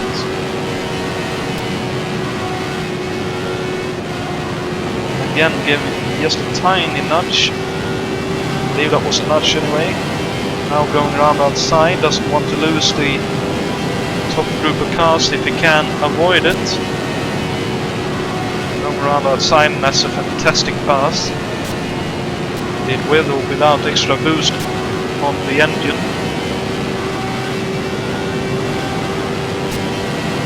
There's Lewis Stevens again, taking the wide line, allowing the faster cars past. He's doing a great job of staying out of trouble and out of danger.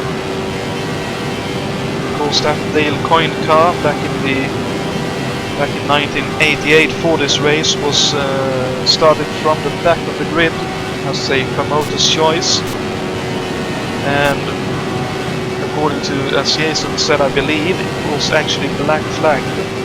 Oh, and we have a massive crash. That's Lavage upside down actually. Oh dearie me. And some hefty damage as well. Hopefully no one hits him here. So whatever happened there? It was right up. Oh dearie me. Brian Yannick, I believe that was. Could have been Ray. Let's trying to see what happened. From the driver's seat we can see here Brian Yannick in the middle between Alberto Ibanez and Peter Lavage, and just wheel-to-wheel contact, and up we go. For the ride of Peter Lavage's season so far. That's definitely not a ride you want to have. So unfortunately I'd assume that's Peter Lavage out of this race. He was having a great run. But unfortunately, oh, Greg Dellacella on the inside grass as well. Not sure how that occurred, but unfortunately for Peter Lavage, he's out of the race with a massive crash. We saw that in other. We've seen that at other tracks in practice, but I believe that's the first one we've had in a race situation. I think the happiest one for that yellow is Jonatan, who was coming pretty close to dropping a lap down, but luckily for him, he will remain on the lead lap as David Yates comes out, and I believe he will not be the first one out actually. Or Jonatan actually decided to stay out, as did Ray Riddle. Interesting.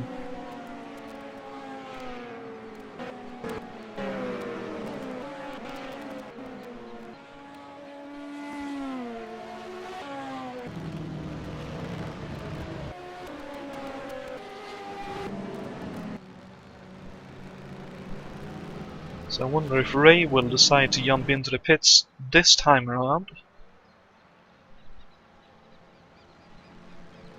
Though I'm very surprised he didn't take the first opportunity, unless he has a pit strategy from now on that he wants to use. Would seem he does, because he stays out here, so he will be presumably 1 or 2 more stops before the end of the race. 122 User joined your channel. make that 3 stops actually, if he wants to make it in that time. As we are now joined by Peter. Really bad luck mate.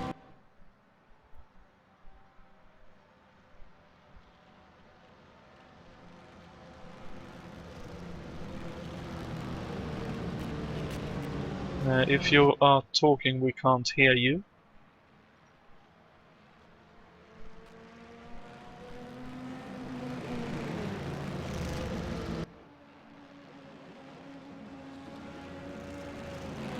Still no luck.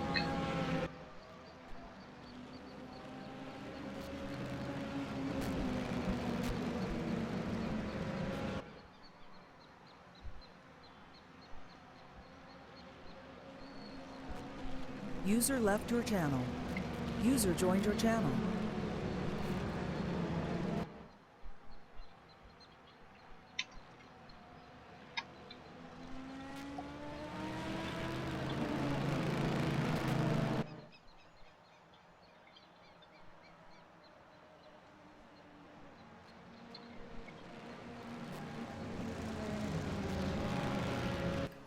And that will be the green flag next time around.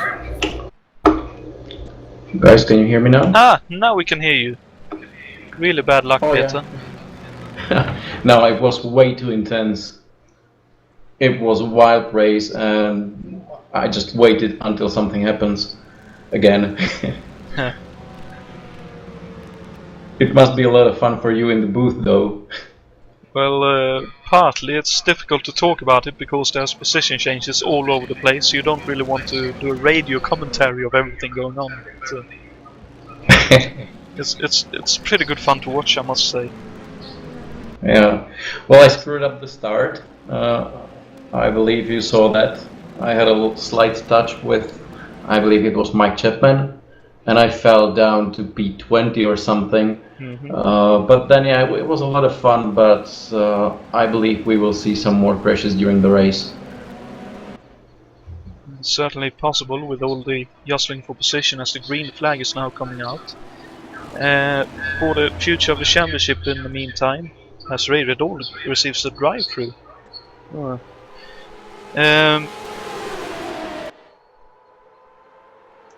How are you looking at the rest of the championship? Are you still looking to get, I don't know, third or something in the championship, or what do you reckon your chances are?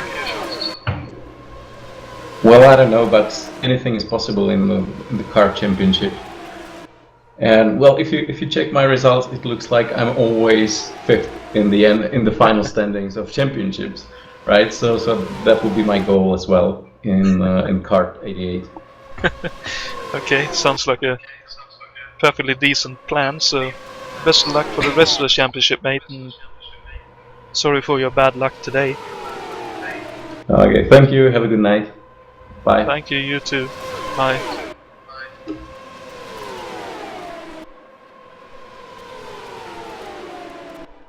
Okay, so that's unfortunately our retiree, Peter Lavach, as Ray Ridal now heading for the pits for his drive-through. Disconnected from your channel. Oh dearie me, he actually hit the grass on the entry. Oh dearie me, that's a very dangerous situation. He could have flown over, but luckily his car managed to stay back onto the ground. I suppose he had a bit less speed than what Peter had just a few moments ago. And we stay on the green, so that's not good for Ray, obviously. He would have wanted to take that drive-through straight away. I'd assume it's for passing the safety car during that time, but I'd assume he's now again going to slow down and head for the pits, as Greg de la Chella makes sure to avoid him, and here he comes for his drive-through. So bad luck for Ray, but that's the way it goes sometimes. So we now have 16 cars on the lead lap, with Peter's retirement. We have Alberto, Richard Coxon, David Yates and Gerard Rio actually up in fourth still, so he's staying out there as well, trying to run his strategy to end the race from here on in. So that's a top 3 breakaway. Then there's a big gap to, I'd assume, the most competitive group for the moment, with Rio still on old tires and low fuel, with Juha Boos, Brian Yannick, David Junt, Martin Lasina, and no one more, because that's David Saber a few laps down. Oh, there's a little bit of side-by-side contact there between Lasina and Junt. But these guys definitely need to work together to catch the breakaway trio. And then we have Canola, Jereb and Johnson in another trio running together. Canola possibly with damage, obviously, after making contact with the wall. Then we have Fitch, we have Marazzi, we have Dave Miller and Adam Hackman running together. So let's jump aboard Adam Hackman for a little bit here. See what's going down in this battle. This drafting quartet.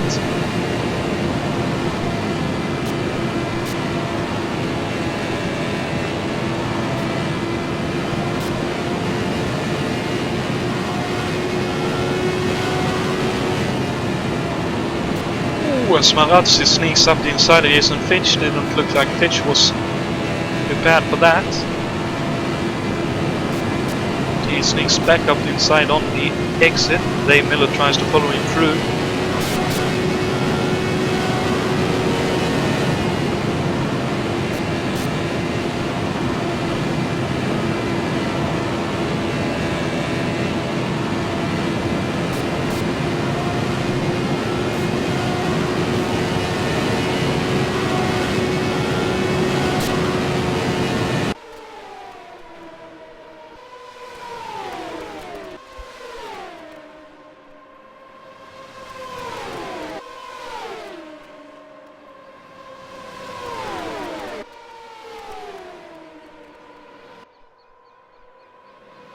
So Coxon now in the lead, so he's definitely doing a good job.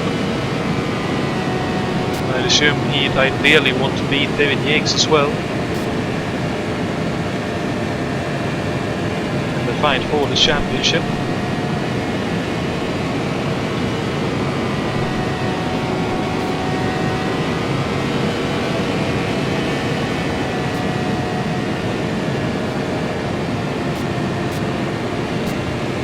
Lewis is definitely doing a good job of that mark. Definitely knows what he needs to do to be able to finish the race and hopefully finish in the points if there's enough attrition, considering there's been a few incidents with cars having issues. There could be many more before the end of the race. unfortunately, I just noticed that Jacob Ferguson has gotten past Lewis, so Lewis is now the last running car, but up in 22nd, which is a very good effort in that Dale Coyne entry.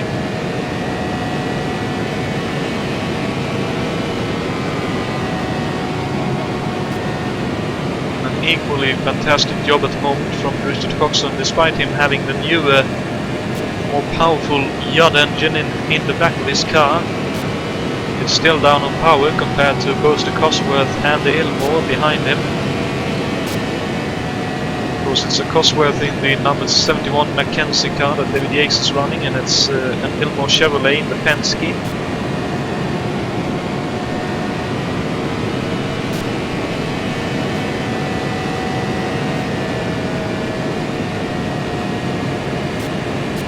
Certainly looks like he's holding his own at the moment.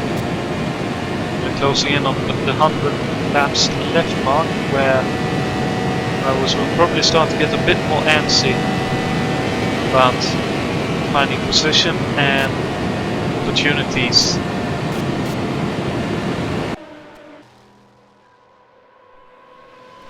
And just as I'm about to move away, fight heats up as David Yates goes past Richard Coxon. They were pulling away from the cars behind, I think, but not sure they will be able to continue to do so if they start fighting here.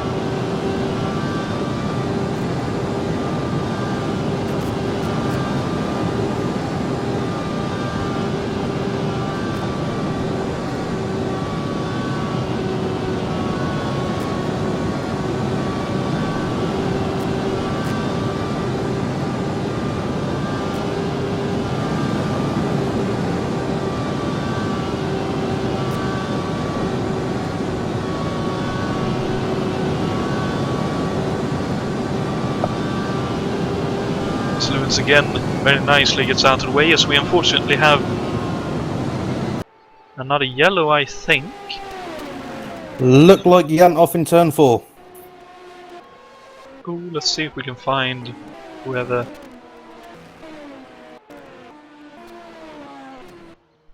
was off. That's Gerard Rion apparently with a moment. Let's see.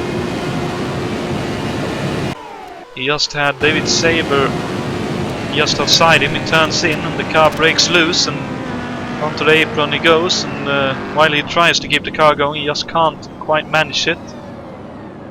But another driver with a fantastic recovery to stay off the outside barriers. So no damage, just worn tires. Of course, he had very worn tires to begin with. But he is able to keep going. I believe he's still on the lead lap. He is indeed, so as long as he catches up to the back of the pack, there's the safety car right behind him, so ideally he'd want to do at least one full lap here at some decent pace. Not sure if the car will do that though. It looks like he is heading for the pits.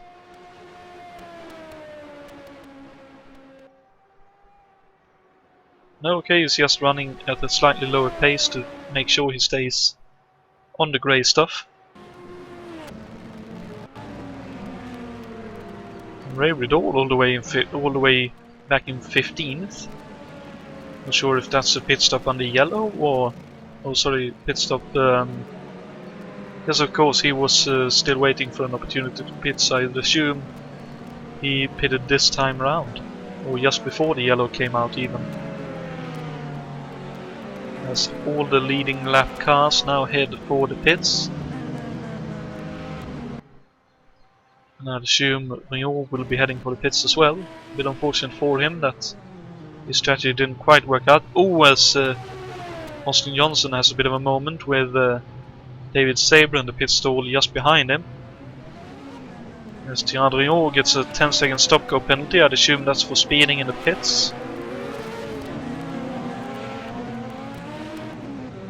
That's unfortunate for Gerard. That will definitely put him a lap behind the lead lap, seeing as he has to take that penalty on the green flag. So David Yates comes out to the pits in the lead. And the only car ahead of him in the train is Greg Delacella, who I'd assume will be pitting this time around. No, okay, it doesn't. But the safety car is already back in the pits. And Lewis Stevens unfortunately picks up a 10-second stop-go as well. I'd assume that's also for speeding in the pits, as we have another yellow immediately.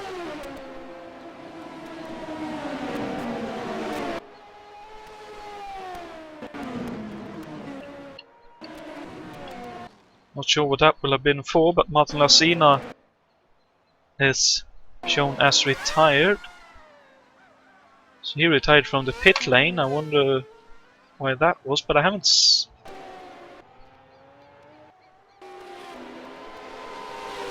Isn't Fitch a little bit slower there, but apart from Marazzi out there going a bit slow but coming out of the pits, I haven't seen any reason why there would be another yellow. Do you catch anything going on, Dave? I haven't seen any smoke or new tyre marks on the track, so I'm not sure what happened there. Ah, very strange indeed. But oh well, unfortunately the safety car is out once again. With just under 100 laps left of this race, so 3 more stops for everyone if it goes green to the end, or possibly 2 for the Cosworths and especially the Judds.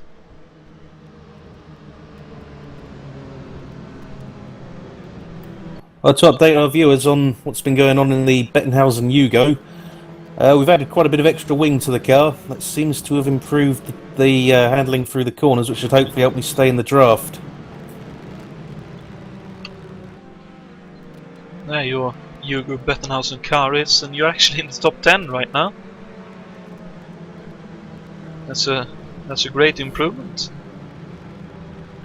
Just keeping running and picking up every little place I can.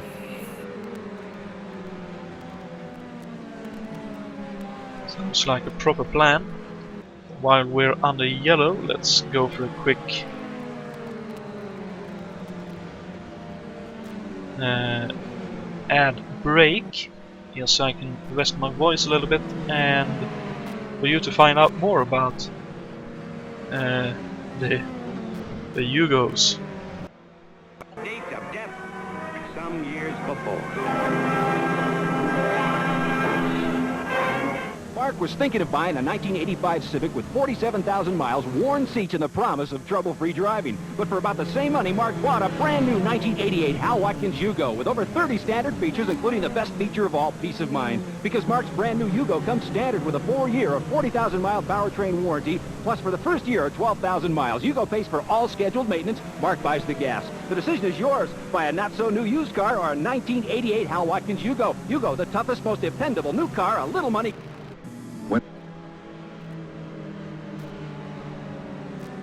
Comes to building tough, dependable cars at America's most affordable prices, Yugo leads the way. Others are trying to follow but can't match Yugo's reliability for the price. Now Yugo leads with a 4-year, 40,000-mile warranty. And for 1 year or 12,000 miles, all you pay for is the gas. That's peace of mind. That's confidence. That's Yugo. For your nearest dealer, call 1-800-USA-YUGO. Yugo, committed to building the toughest, most dependable cars a little money can buy. Others.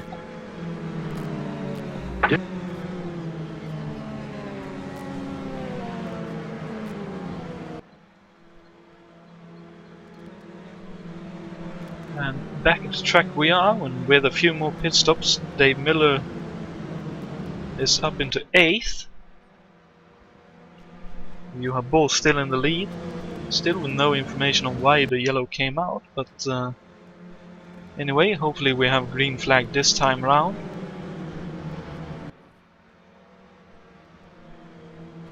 So that we can get the racing back going. But David Yates has lost a lap.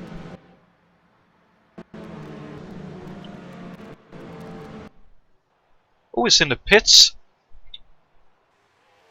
He's in the pits for repairs. What? That's his Coxon. Looks like Coxon was in for another pit stop. What's... He's been in there for quite a while. That's really bad luck for David Yates.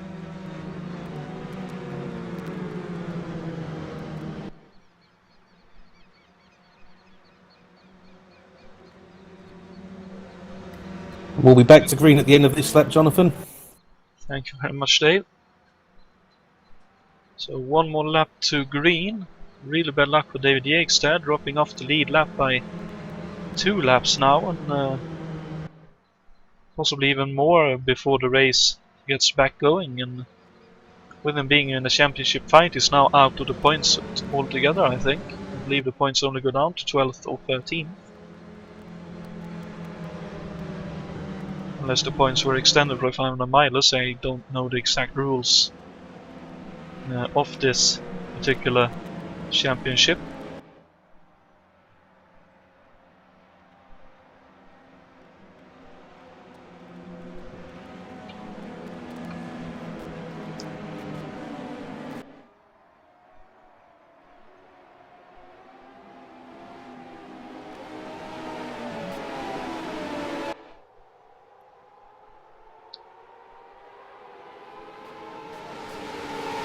Big engine blow up on the front straight. Oh dear me, that's a red car, not sure. It's a car that was a few laps down. It's Filippo Marazzi.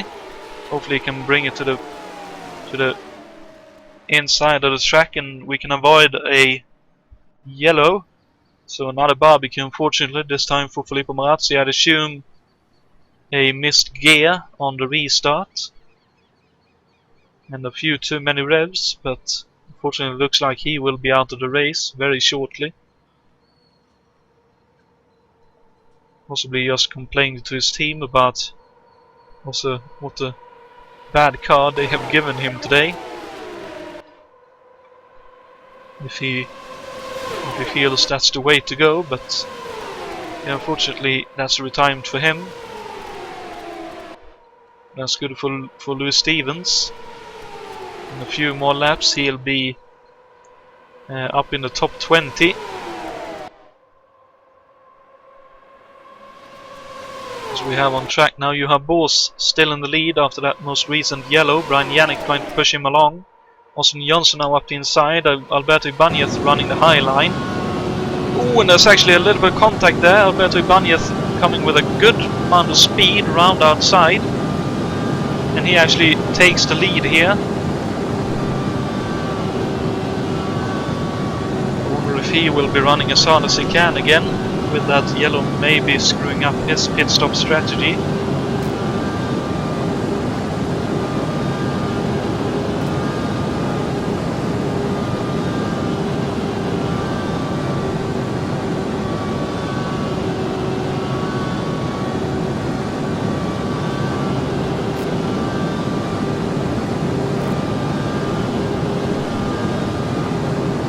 See more jostling for position back behind here.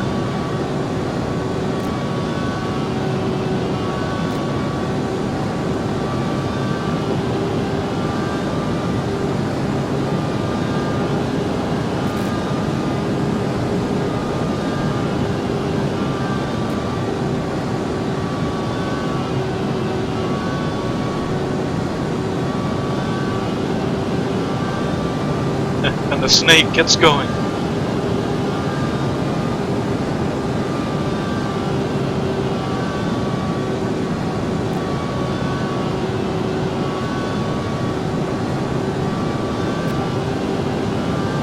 Also noticed that unfortunately for Richard Coxon is 6 seconds behind the lead of the race at the moment, so he has had a bit of a shocker with the pit stops and returning back to racing.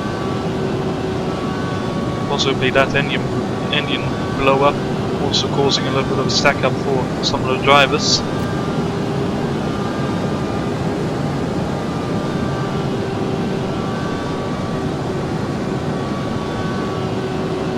like we are still good to go towards the end of the time limit. We have a time limit of 3 hours and 30 minutes. The race has been going for about an hour and a half, I think. A little bit more maybe, so should be good to go to finish the race on track.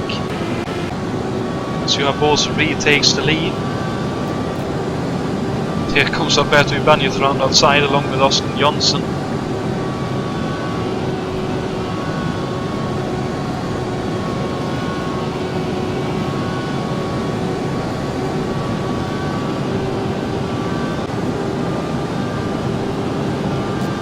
Yannick almost making it 3 wide down the front straight.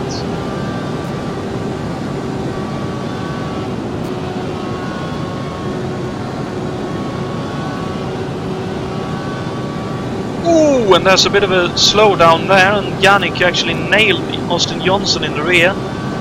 Austin Johnson went out towards the outside of the track. I think he notched the wall, but I can't tell how hard he notched it. But hopefully there's no major issues with his car from that. But I believe that was Alberto backing off as to slot in behind Juha Boos going into 3 and 4, which Johnson was able to see, but Yannick had nowhere to go. Right behind Austin in that moment.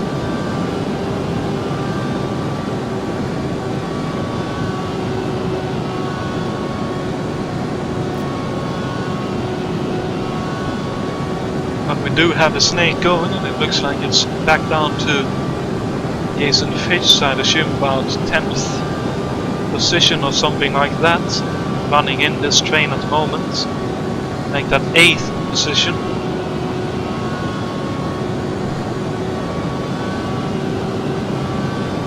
Ninth position actually. My apologies. And there's a 5-second gap to Coxon Yareb. And there's a further 4 seconds to Dave Miller. So I now notice Lewis Stevens has made it up into the top 20, so that's a nice gaining of positions for the Dale Coyne entry and for Lewis himself. And then behind Dave Miller we have Greg De La Chella as the last car on the lead lap.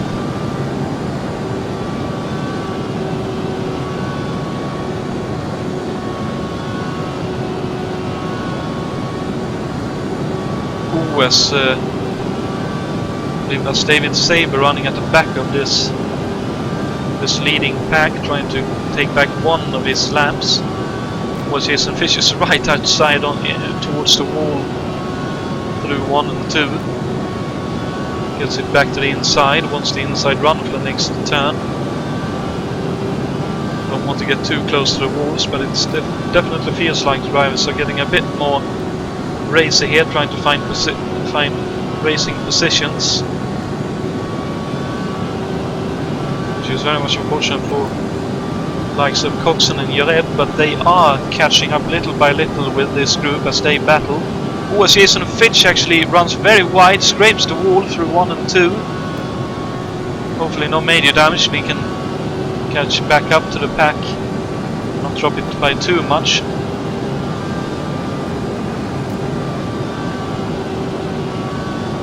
Just a little bit behind either David Saber or Jacob Ferguson. I'd assume it's David Saber.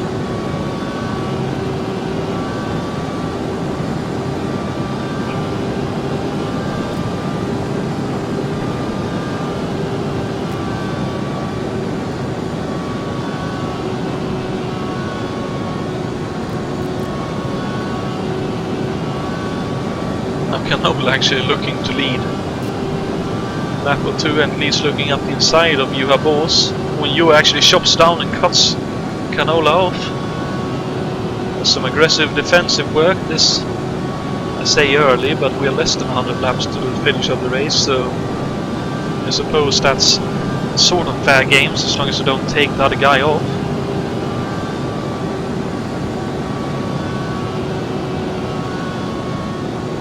That's Lewis Stevens again getting out of the way very nicely, staying out wide, letting the faster cars pass on the inside line. Canola very racy behind your boss. Alberto Ibanez trying to close that small gap that occurred. Here comes Brian Yannick round outside. Also looking for a slingshot, as is Austin Johnson. We still have the 8.5 car train. With Jason Fitch running behind Sabre at the moment, not able to find his way past him. Here comes Alberto turning the wick up. Putting a bit more fuel into the engine. That immediately has an effect as he pulls up to the lead of the race, around outside of both Canola and Bors. That shows just how powerful the Gilmore and Penske combination is with the Penske 17 chassis. Here comes Bors with the help of Brian Yannick. Now there's a gap to Ray Riddle behind.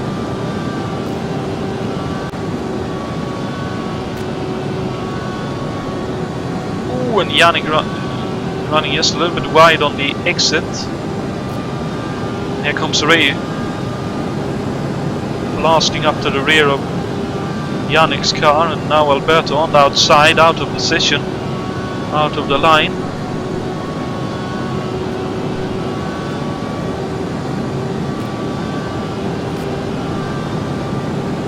Looks like both Adam Hackman and Jason Fitch has dropped just a little bit off the back of the leading pack. I noticed that Dave Miller possibly had a bit of a moment, dropped a few seconds, now running together with Greg De La Cella.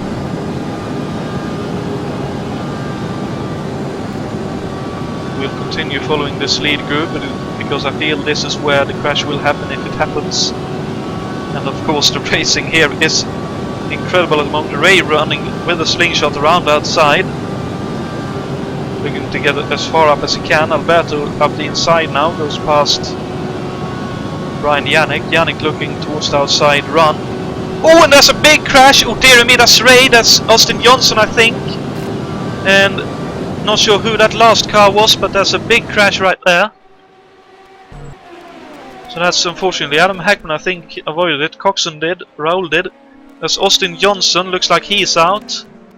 Ray Riddle is definitely off and out. And so Ray Riddle, Austin Johnson. I think there were a third one involved.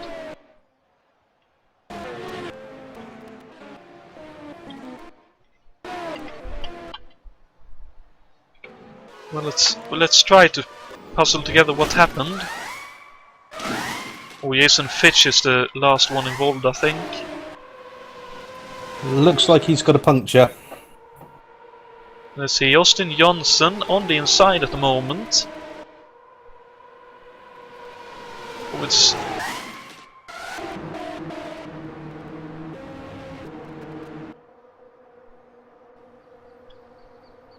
it looks like... Is that possibly contact between Canola and Ray Riddle? Puts Ray Riddle down towards the inside along with Canola. And that then concertina, so that Johnson and Ray Riddle flies towards the outside of the track. Ray's car takes off with wheel-to-wheel contact, flies into the catch fencing on the outside. Johnson's car then comes back down off the wall. There's Jason Fitch trying to go the outside route. Unfortunately, he makes contact with Johnson. That means Fitch spins off towards the inside grass, and for some reason David Sabre ended up there as well. I'm not sure. Okay, he was behind all that and got caught up as well with the cars flying off. So both Riddle and Johnson with heavy damage after that crash. That was really bad luck, and as well for Jason Fitch, who will have picked up some pretty hefty damage. At least with a puncture and possibly some suspension damage as well with that incident.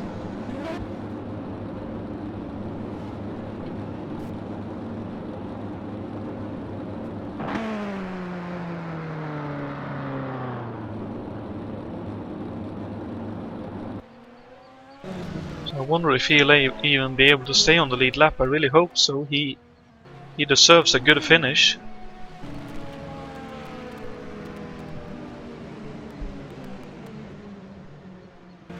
That's of course 3 places gained for a few of our drivers, so they'll be happy. Richard Coxon, for example, will be very thankful that there's a yellow right here. David Yates, of course, who has gained 1 lap back, will hope to stay on the lead lap, hope for another yellow, possibly have to pit on that yellow and then hope for another one. But David Junt gained a few places with that. I believe Raul Reb will have gained a few places. Adam Hackman, I believe, will have gained a couple of places. You, of course, Dave, gained quite a few places as well. Greg De La Chilla up in 9th. So a possible top 10 finish for Greg. He'll be very happy with that, I'm sure. And Canola in 10th. So he was very lucky not to end up with a big crash in that incident. Then we have Jason Fitch back in the pits for, I'd assume, more repairs. So he will have stopped the repairs earlier and now back in to continue the repair work. Of course, one of the beauties with Automobilista compared to R-Factor. In R-Factor, the repair goes on and you can't actually tell the crew to stop it. But here, just like in real life, pit crew will stop fixing the car if you tell them. And you can run around the track, come back in and continue the repairs.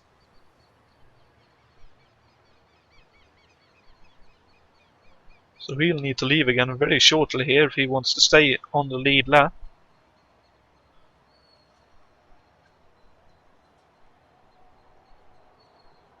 As it looks like we are going back to green flag racing here. We do indeed. As Lewis Stevens gets out of the way, now David Yates is the possible cork in the bottle. Will want to try and stay on this 1 lap down. And hope for another quick yellow here. Unfortunately, that means Jason Fitch has of course dropped off the lead lap. And Sabre as well retired after that incident.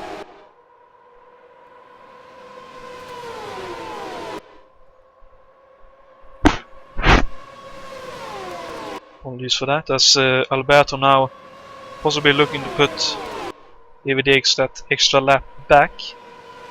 Though I wouldn't put it past Alberto to use that draft to try and pull away from the rest of the field.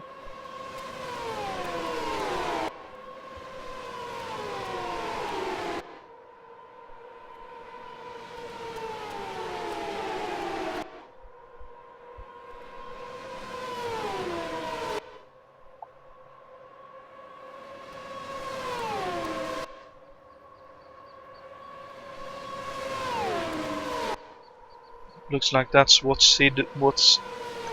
he is doing at the moment.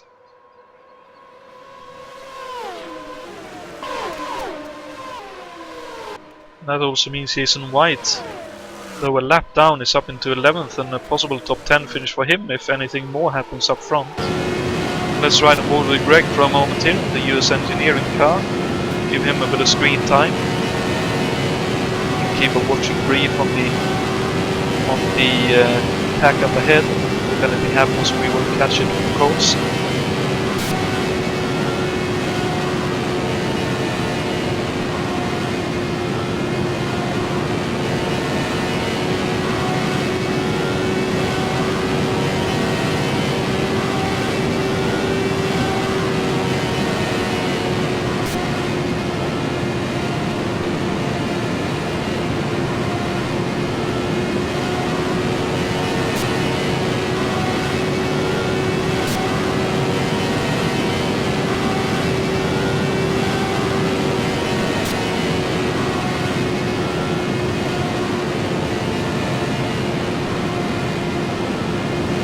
The best David Yates will be able to do if he's able to stay on 1 lap behind is 11th, which will give him at least a few points. He will of course have been hoping for more, and possibly still hoping for more if luck falls his way. But as we have upon east 70 laps left of this race.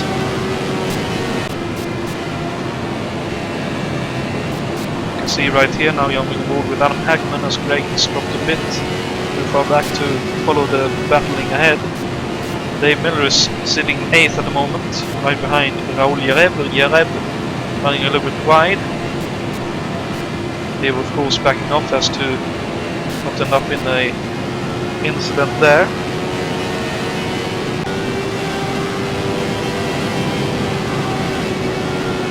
Oh, there's contact! Oh dear me! Wow! Wow, wow, wow! Who just came out? I can understand that. Deary God in heaven. Deary me, deary me, deary me. Oh dear. Wow. So that's Yareb. Looks like Yannick possibly. So yeah, it's Yannick. Possibly you have Bors. You see, I'm on board with you have Bors here and see what he saw in all of that. So you are sitting right behind Brian Yannick. Goes for the outside.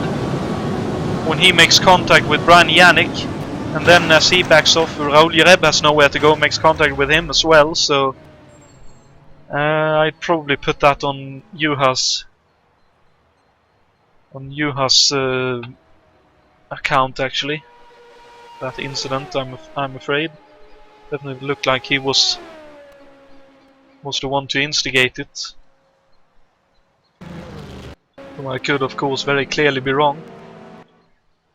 So Jason Fitch, unfortunately, still in the pits for repairs, so he's now 16th. Hopefully his pit crew will be able to repair that. So fortunately, Juha Bors is out. David Yates will be happy about that, gaining 1 position with possibly more here. And Jason White actually up into the top 10, so unless he heads for the pits. No? Okay, let's have a quick word with Jason here. If I can find the correct window, that is. As I'm all tabbing away here. There we go. Channel switched. Hello again, Jason. Up into the top 10. Yay, top 10! I know. I gotta decide whether I want to pit or not. I'm kind of on the fence because I don't want to get stuck behind Bruno again.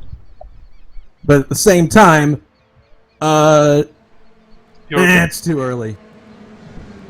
Okay. I think I don't know. I'm on the fence.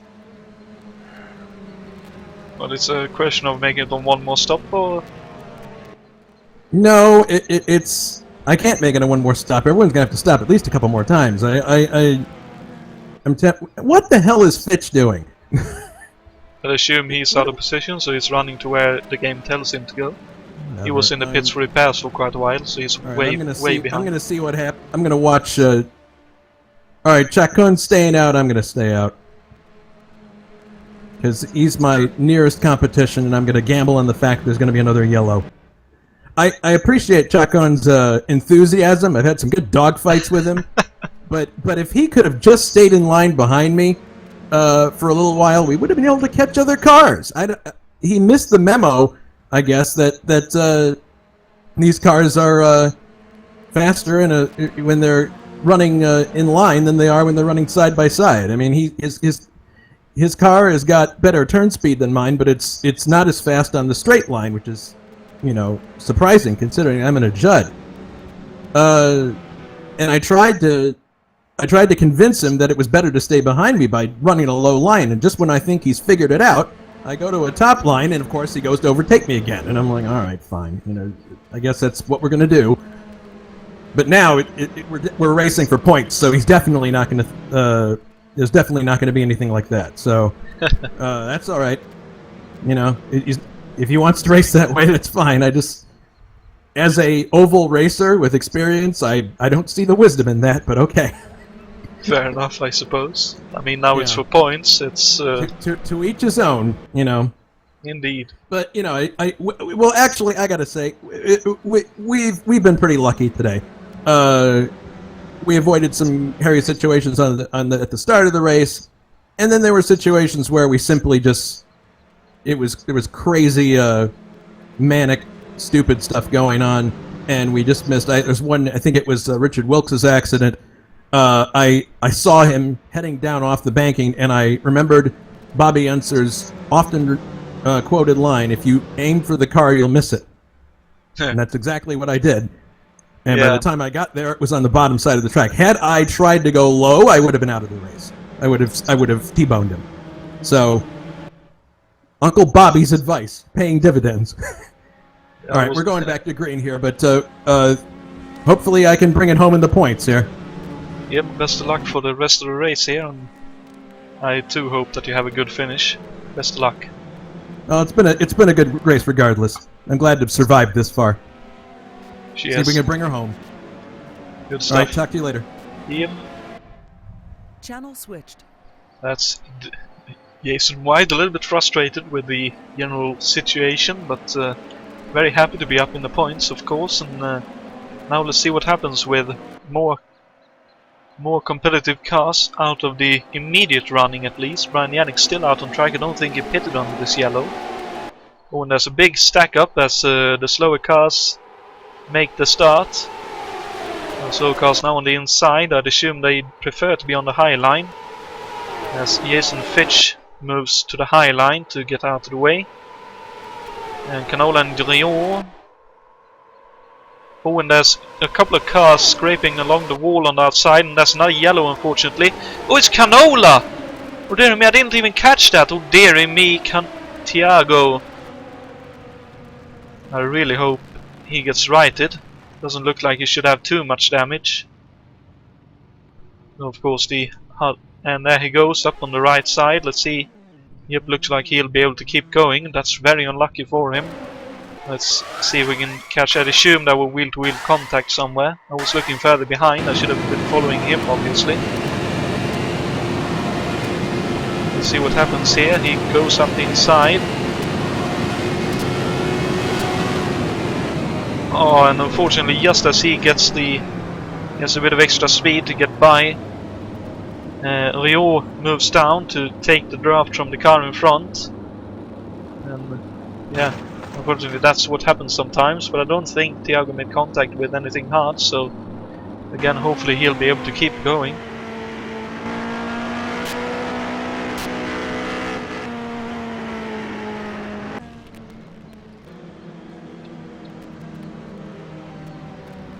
Of course, that's Dave Miller up into third. Mrs. Dave will be very happy, right? I'm sure she will be.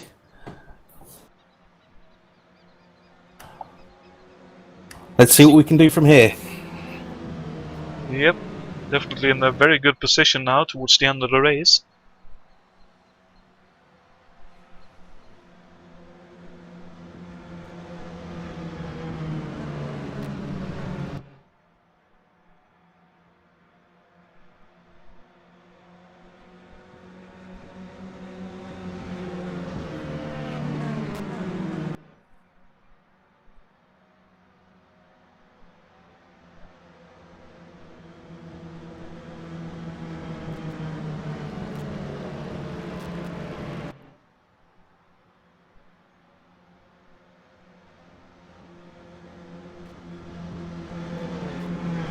That's very unfortunate for you, Filippo. You saw your situation at the pits.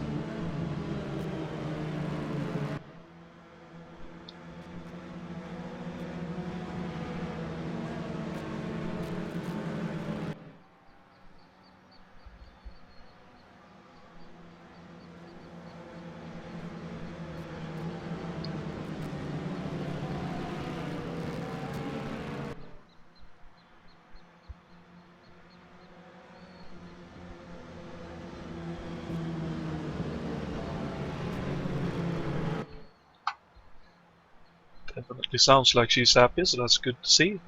Seems we have one more lap to go. Let's go for a quick ad break, and when we come back, we'll be racing once again.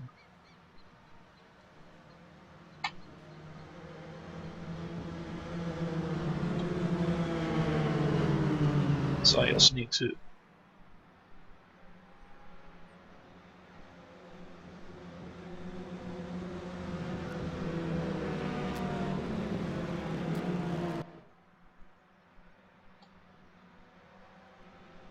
Their high compression engines not only rev high, they can run hotter than regular small car engines. Their searing heat can begin to break down an oil immediately. That's why there's Castrol, the motor oil that in every grade provides maximum protection against viscosity and thermal breakdown. So use Castrol before your engine does something to get you heated up.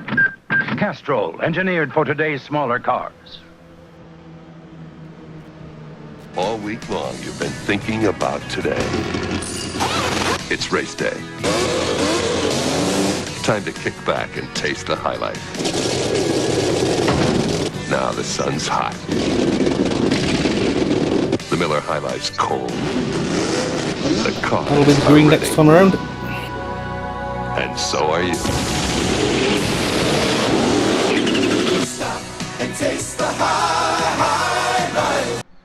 Of the world's leading motor oils, only one exceeds all car makers' U.S. warranty requirements and surpasses the American Petroleum Institute's highest standards for car engine protection for every weight it sells.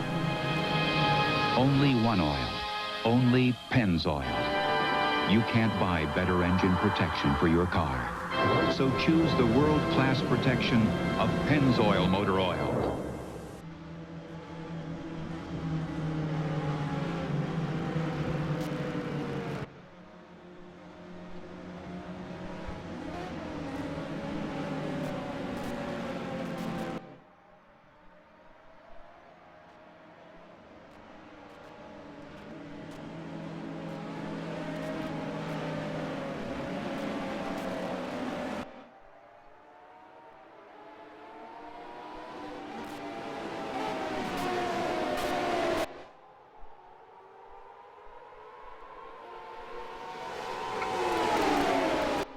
Well, while I was away, green flag is back out and Dave Miller is up to 4th, letting by Richard Coxon, I think that is.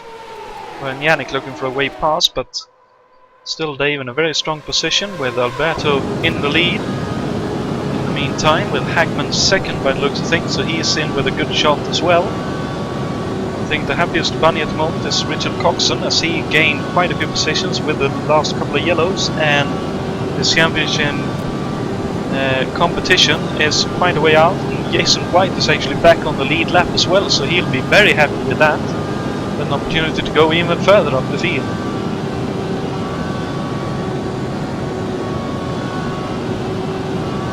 There's David Yates trying to regain the lap.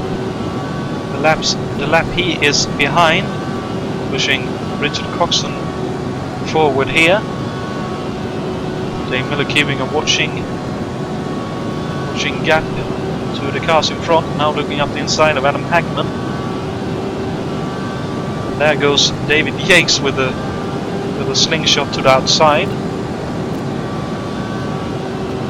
Miller up into 3rd again. Coxon 2nd, Alberto still in the lead, of course.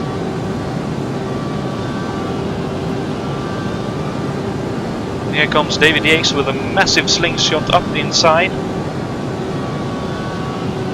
Miller looking for a possible move past Richard Coxon, aren't able to make that work. But here he goes around outside of Richard Coxon.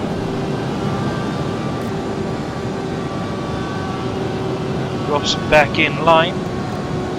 Actually runs for a slightly higher line for a bit of downforce on the front. Getting him around the corner. Here he comes again with a great slingshot. Round outside, but again can't make that work, and now Adam Hackman looks up the inside and retakes 3rd position. Of course, in all of that, David Yates is now on the lead lap, although in 12th, but if there's yellow he will get back to the back of the snake, so to speak. Anything can happen from there. So great recovery drive from David Yates so far.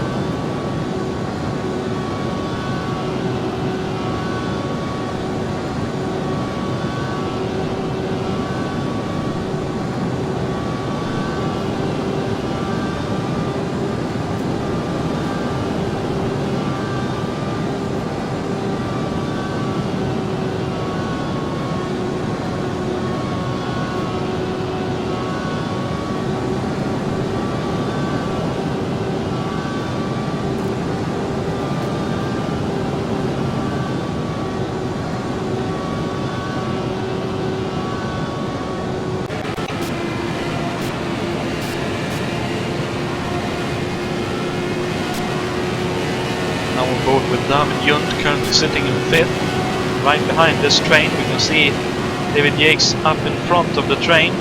He's trying to hold on for now, hoping for a yellow so he can regain the 40 odd seconds. He's behind the nearest car in front.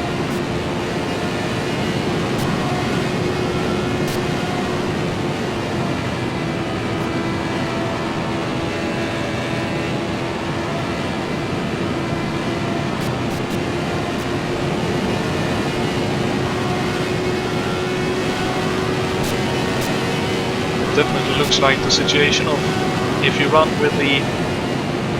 you're stuck in the back of the field, you're running at their pace. If you're at the front, you will go at their pace. Because both Hackman and Miller has been in the low to high teens for most of the race, but now that they're actually at the front, they are keeping up with Coxon and Alberto Ibanez. David Junt is always in with a shot towards the end of these races. His racecraft is fantastic as Alberto Ibanez is down on the apron. That was very scary.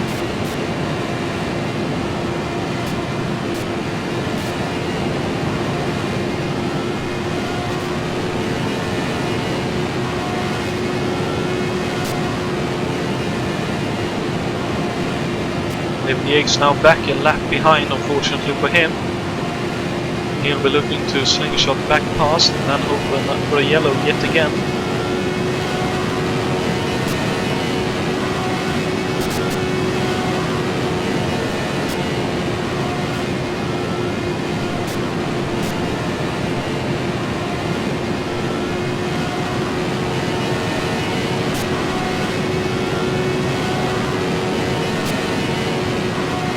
Was David Yates now up the inside of Richard Coxon in 3 and 4. He actually sneaks past.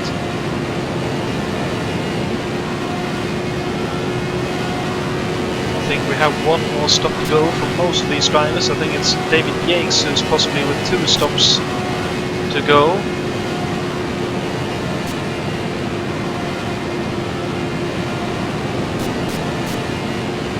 So as it finally looks like Coxon and Alberto and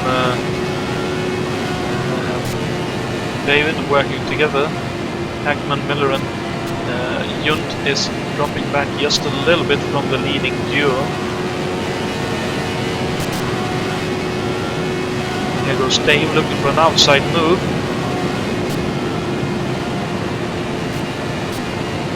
Hackman holds on for now.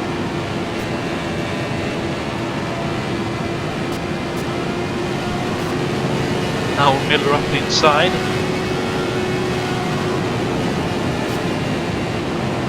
Hackman being kept out there by David Junt, so Junt up into 4th. Miller back up into 3rd, Hackman down to 5th.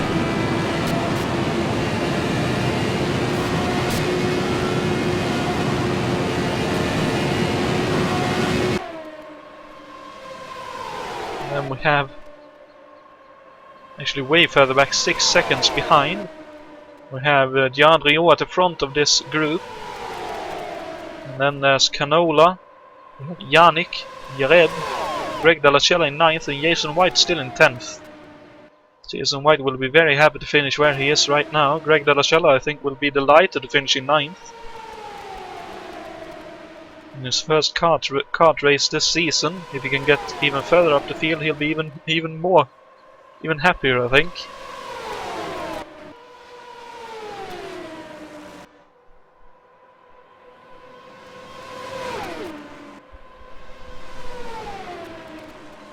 It's David Yates again back on the lead lap, but with the leaders right behind him.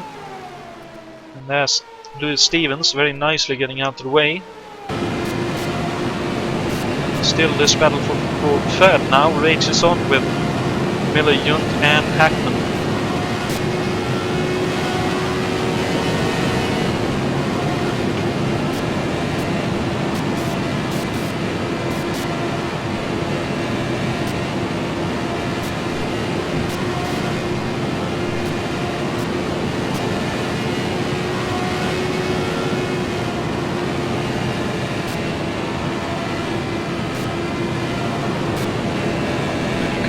Give it a boost button. You can always give it a helping push, as David Yunt and Adam Hackman is doing at the moment for Dave Miller, trying to make them all go quicker to catch back up to the cars in front.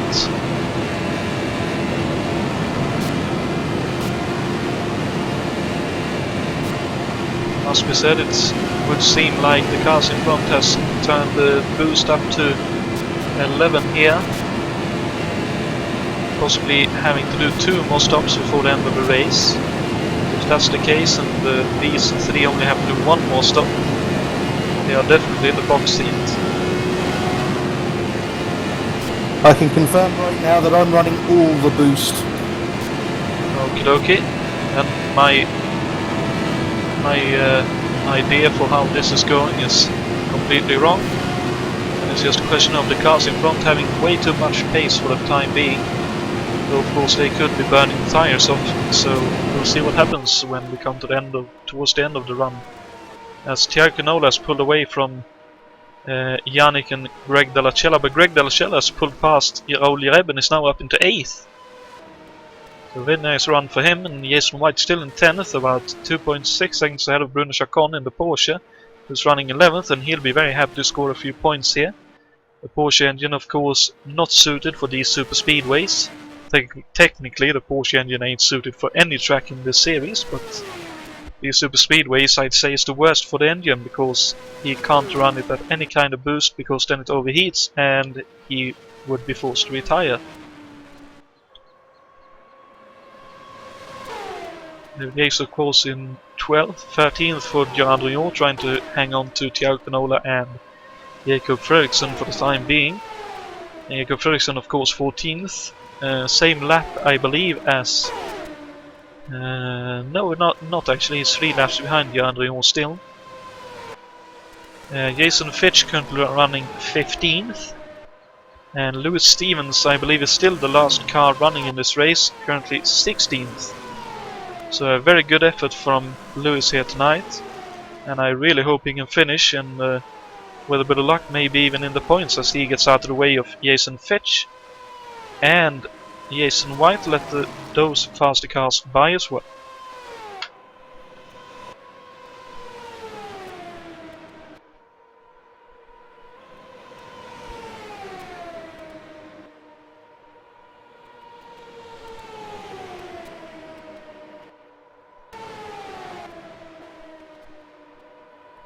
Wow, and Greg Della Cella actually now passed Brian Yannick as well.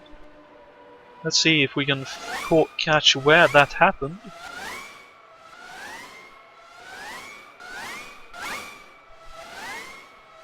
Actually, just looks like Greg has quite a bit of speed towards the late bit of this race. Now in 7th, of course.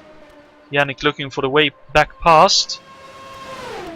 Looked a little bit panicky there. He's actually pushing Greg along right now, so possibly looking to catch up to the cars in front, which would be 6 seconds up to Thierry Canola as Gerard Rion heads for the pits for his possibly last time. Would probably be a bit of a stretch, but that should be a possibility at least.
when we unfortunately have a yellow.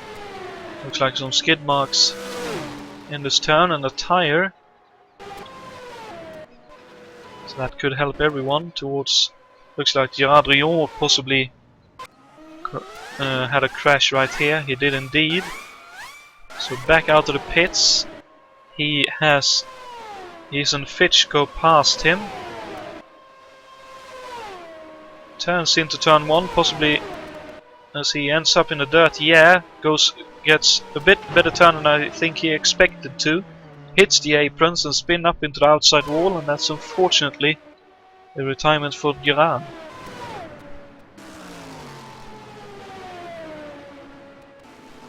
But that's very lucky for David Yates. That means he can catch up to the back of the leading group. That could mean a good haul of points for him still.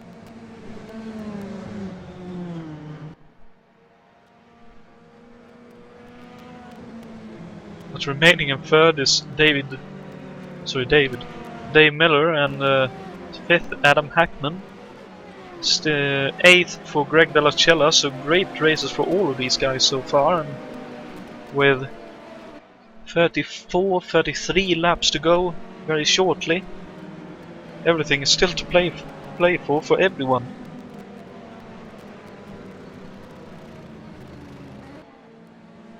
Yes, looks like the pit stops will happen for everyone on the lead lap, so let's see which team's pit crews are the quickest.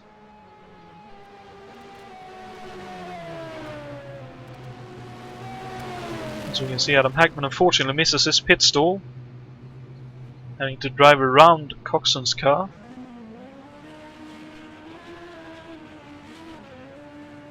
You see Coxon out. Sounds like Alberto's first out, Dave Miller out third, Junt 4th, Hackman possibly still 6th, 5th, no, Canola's 5th, Jareb actually 6th, so Hackman comes out in 7th, with Jason White 8th out of the pits, Yakes 9th, Greg Della Cella drops back to 10th, Chacon 11th, Brian Yannick drops down to 12th, possibly changing all for tires or a bit of repair work.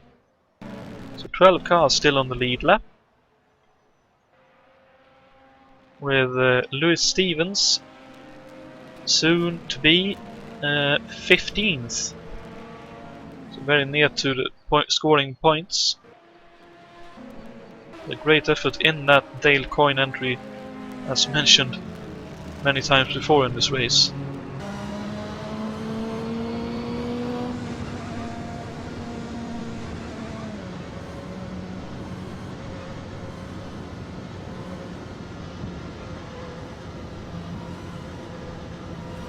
Well, from here, with a small amount of fuel saving, we should be able to go to the end. Okay, that is very interesting. That should mean that Coxon can go more or less full shot with his Yud to the end of the race. I wonder if that's a bad thing for Alberto, who's of course in with the Ilmore Chevrolet. I suppose it depends on how many laps of yellow there is here. But that could put the race win in the hands of Coxon here.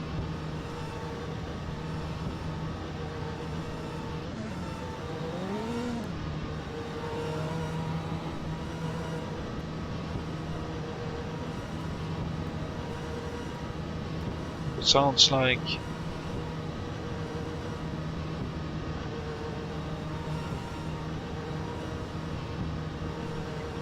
probably we're going back to green then, but Alberto just got on the power a little bit there.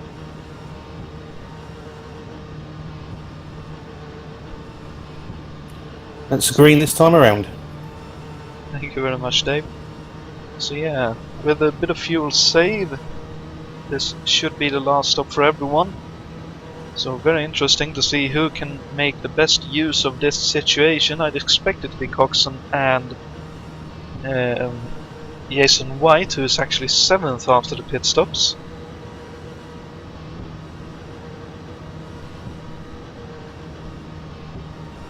That was Junt with a late pit stop. or slow pit stop possibly, but he is at the back of this group, but he could possibly be in with a good shot as well. And it all depends on who can run the quickest while saving fuel, I suppose. We'll see. So it's a very small amount of fuel saving, only 1 lap needed. Okay, and it's more or less a full shop to the end of the race. The question is how much fuel saving the Ilmo Chevrolet, who uses more fuel, will have to do, and if Richard Coxon and Jason White using the Yod having to do any fuel saving at all. But towards the start-finish line, the green flag is out and the race is back underway, and unfortunately Alberto had to slow down just a little bit there. Tiago and Dave Miller making a tad bit of contact there going towards turn 1. And Miller now down to 6th by the looks of things, as Adam Hackman with a good run around outside. And Coxon of course to the lead. Let's see what happens here. Looks like Alberto wants to lead, trying to go around outside. And Tiago, looking up the inside of Jereb, that's very, very dangerous indeed. Hackman around outside up into almost 3rd. Here comes Alberto Ibanez running around outside with a lot of boost on. So he definitely wants to have the lead in this race. He wants to command the race from the best position possible.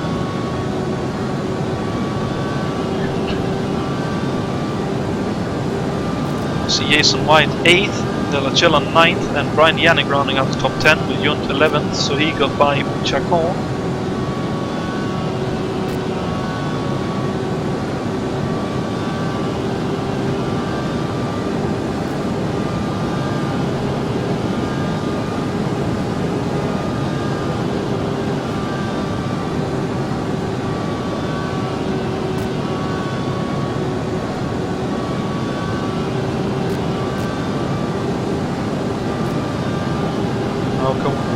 Is Coxon, but he stays behind for now, possibly wanting to save fuel by running behind for the time being.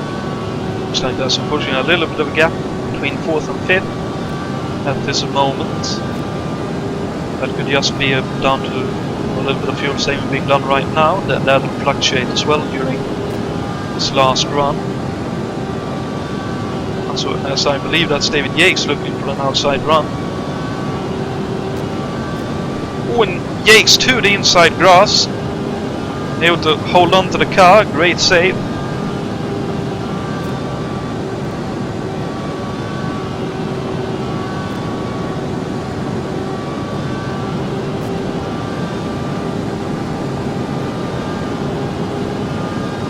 There's a slight swap, Greg De La Cella up to 8th, fighting with Junt for 8th.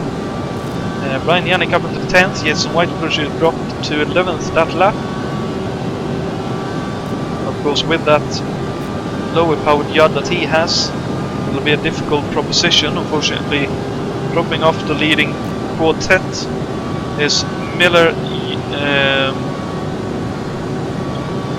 Yates and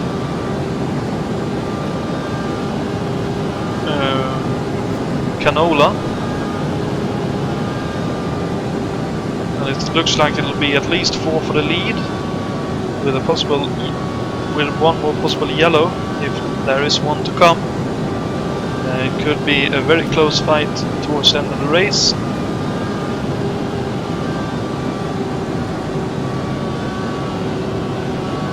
Hackman doing a great job being able to stay with these 4.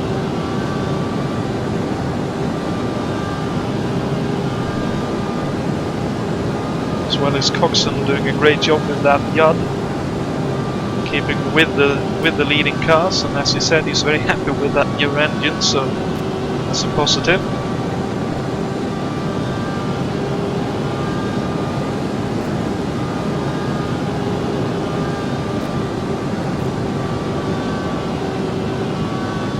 Of course, with a good recovery drive after his spin earlier on. Hackman with a risk of losing touch.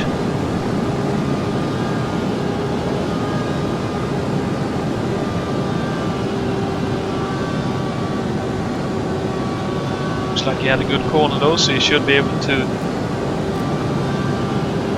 stay with them for now. You see already nearly 9 seconds to the leader for the next group behind.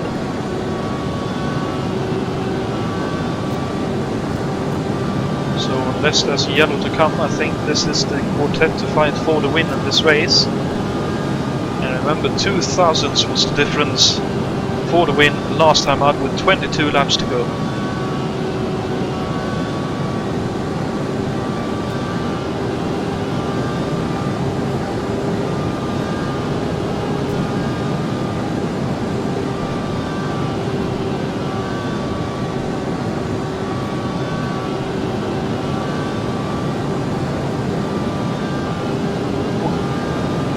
Never like seeing them weaving around like that. It's so easy to just misjudge the space between the cars slightly and make contact.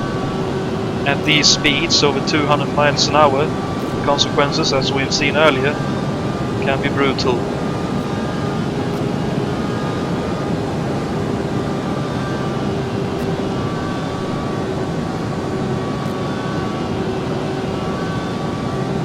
Hackman's still hanging with these guys, so he's in with a shot for a great finish here, as is Jereb.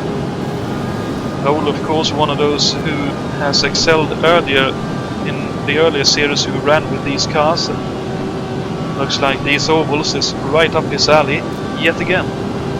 As Coxon is looking for a bit of an outside run just to scrape off a bit of speed and tuck back in.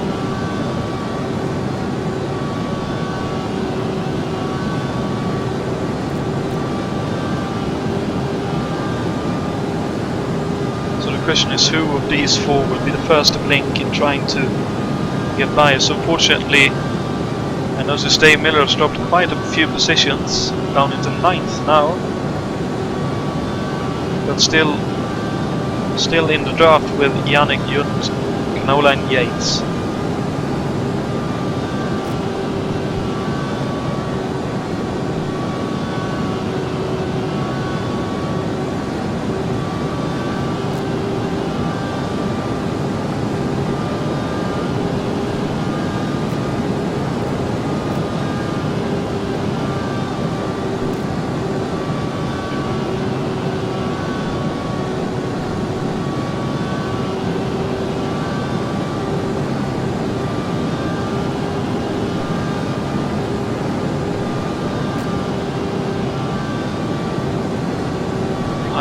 Behind now, Richard Coxon. Hackman leaving a small gap to regain down the straight. Running nearly a second off the ultimate pace is Alberto, and there's Louis Stevens again, very nicely getting out of the way of everyone. Great job.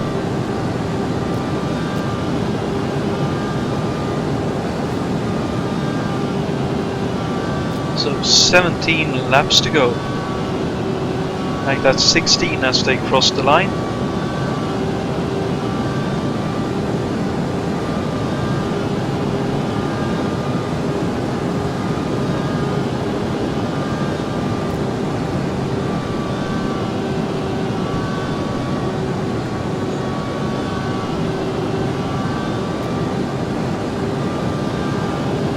Now the danger comes. Looks like a somewhat sizable gap between Jereb and Coxon for second and third. Could be a breakaway,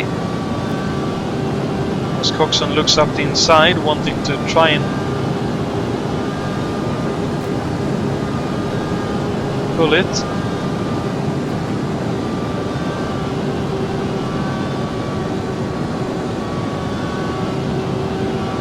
I think Jereb is back in drafting range as the snake goes down the back straight yet again. 14 laps to go at the end of this lap.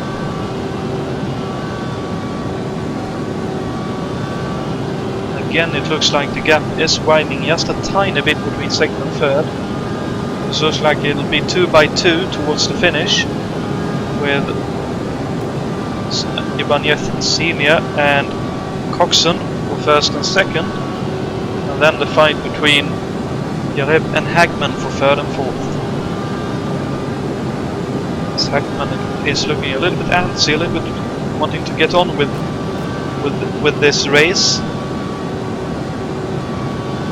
Behind Jereb, and here comes Coxon around outside, almost a bit of contact.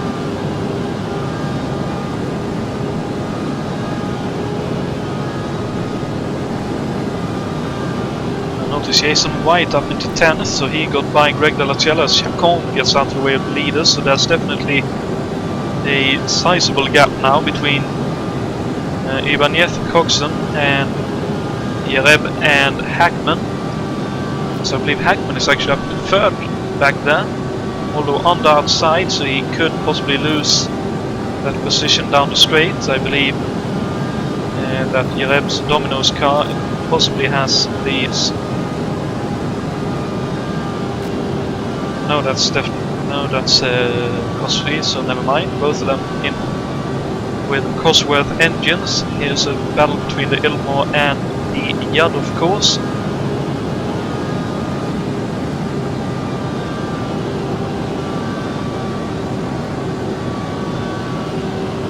Such is the pace of these two that they've left the main group behind. 19 seconds is the margin to that group.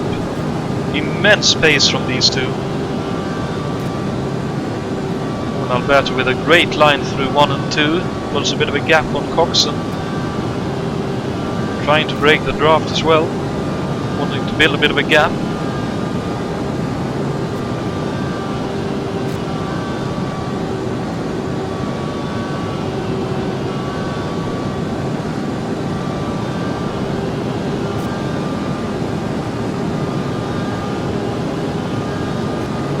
Coxon will need a good corner here, otherwise he may be out of the drafting range.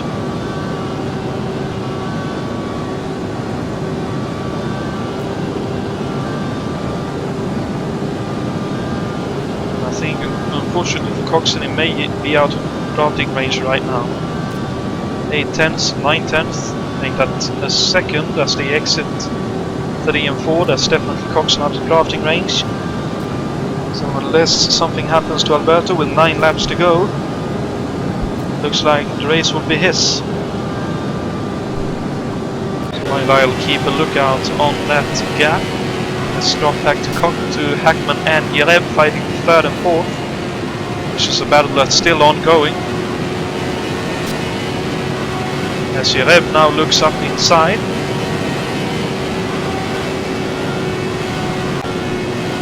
He goes past to 3 and 4.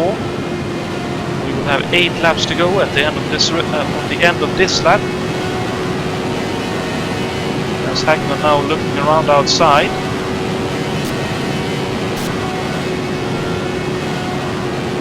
Don't think that will come off. Who is actually still on the outside.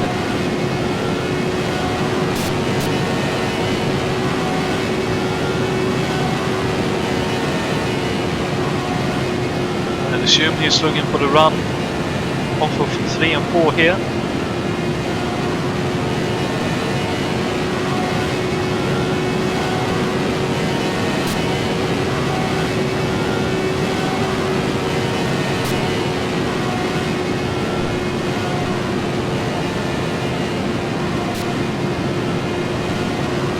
You see behind in the list, Jonatan. Looked like it was Canola in 6th, Dave 7th.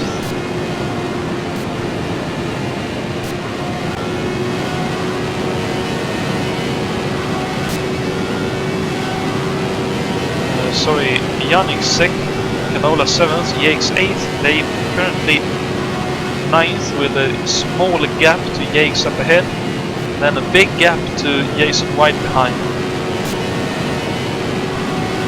That's also a great fight, but since it's for the podium right here, I think we'll follow this towards the end, until the end of the race. Just have a quick look, see a big gap between 1st and 2nd, so this is the fight for the last of the podium positions.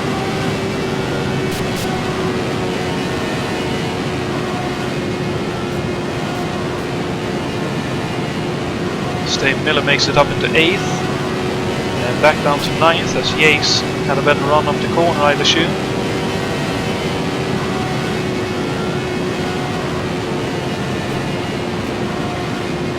Possibly in the draft of the cars in front.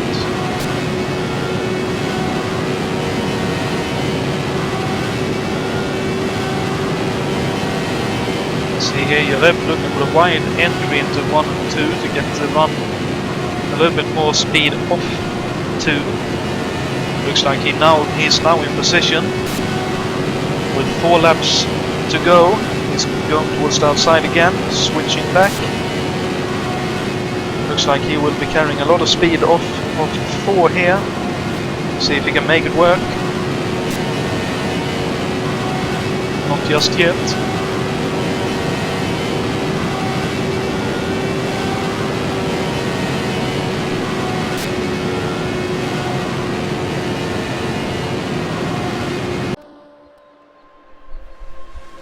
Now going past Lewis Stevens, that could be his opportunity. As there's a yellow!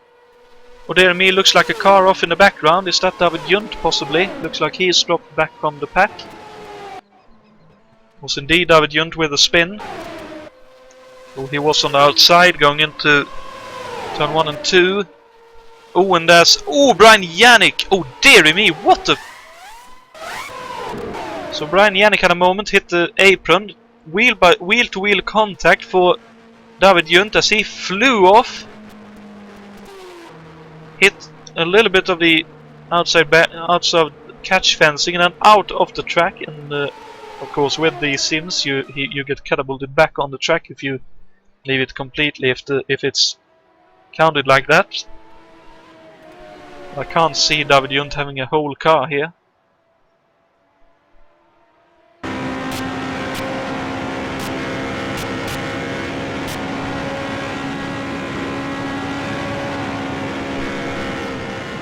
And I wonder if this may even be the end of the race if we are unlucky.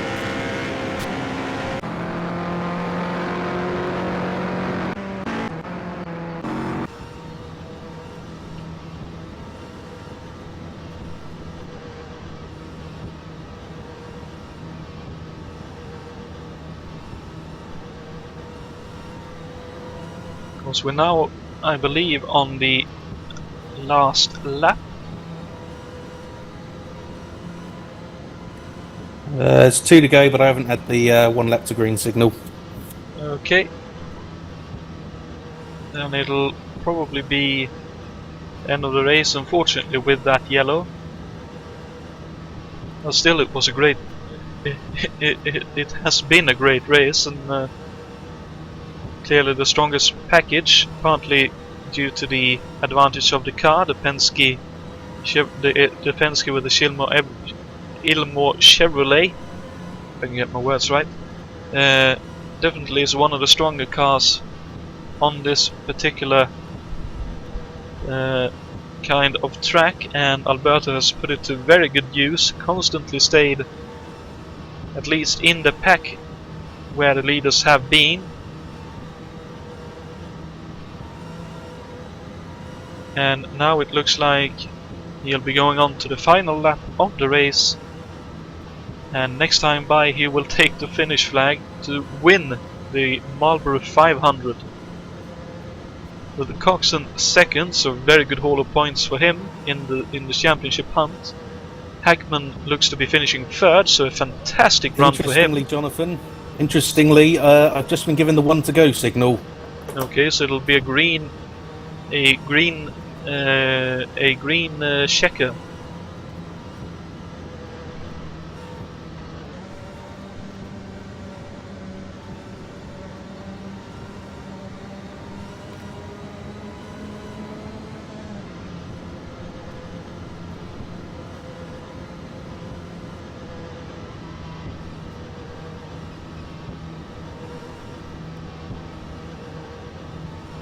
No, indeed, we'll do the trivia question after the race has finished, I think, considering the way this is looking.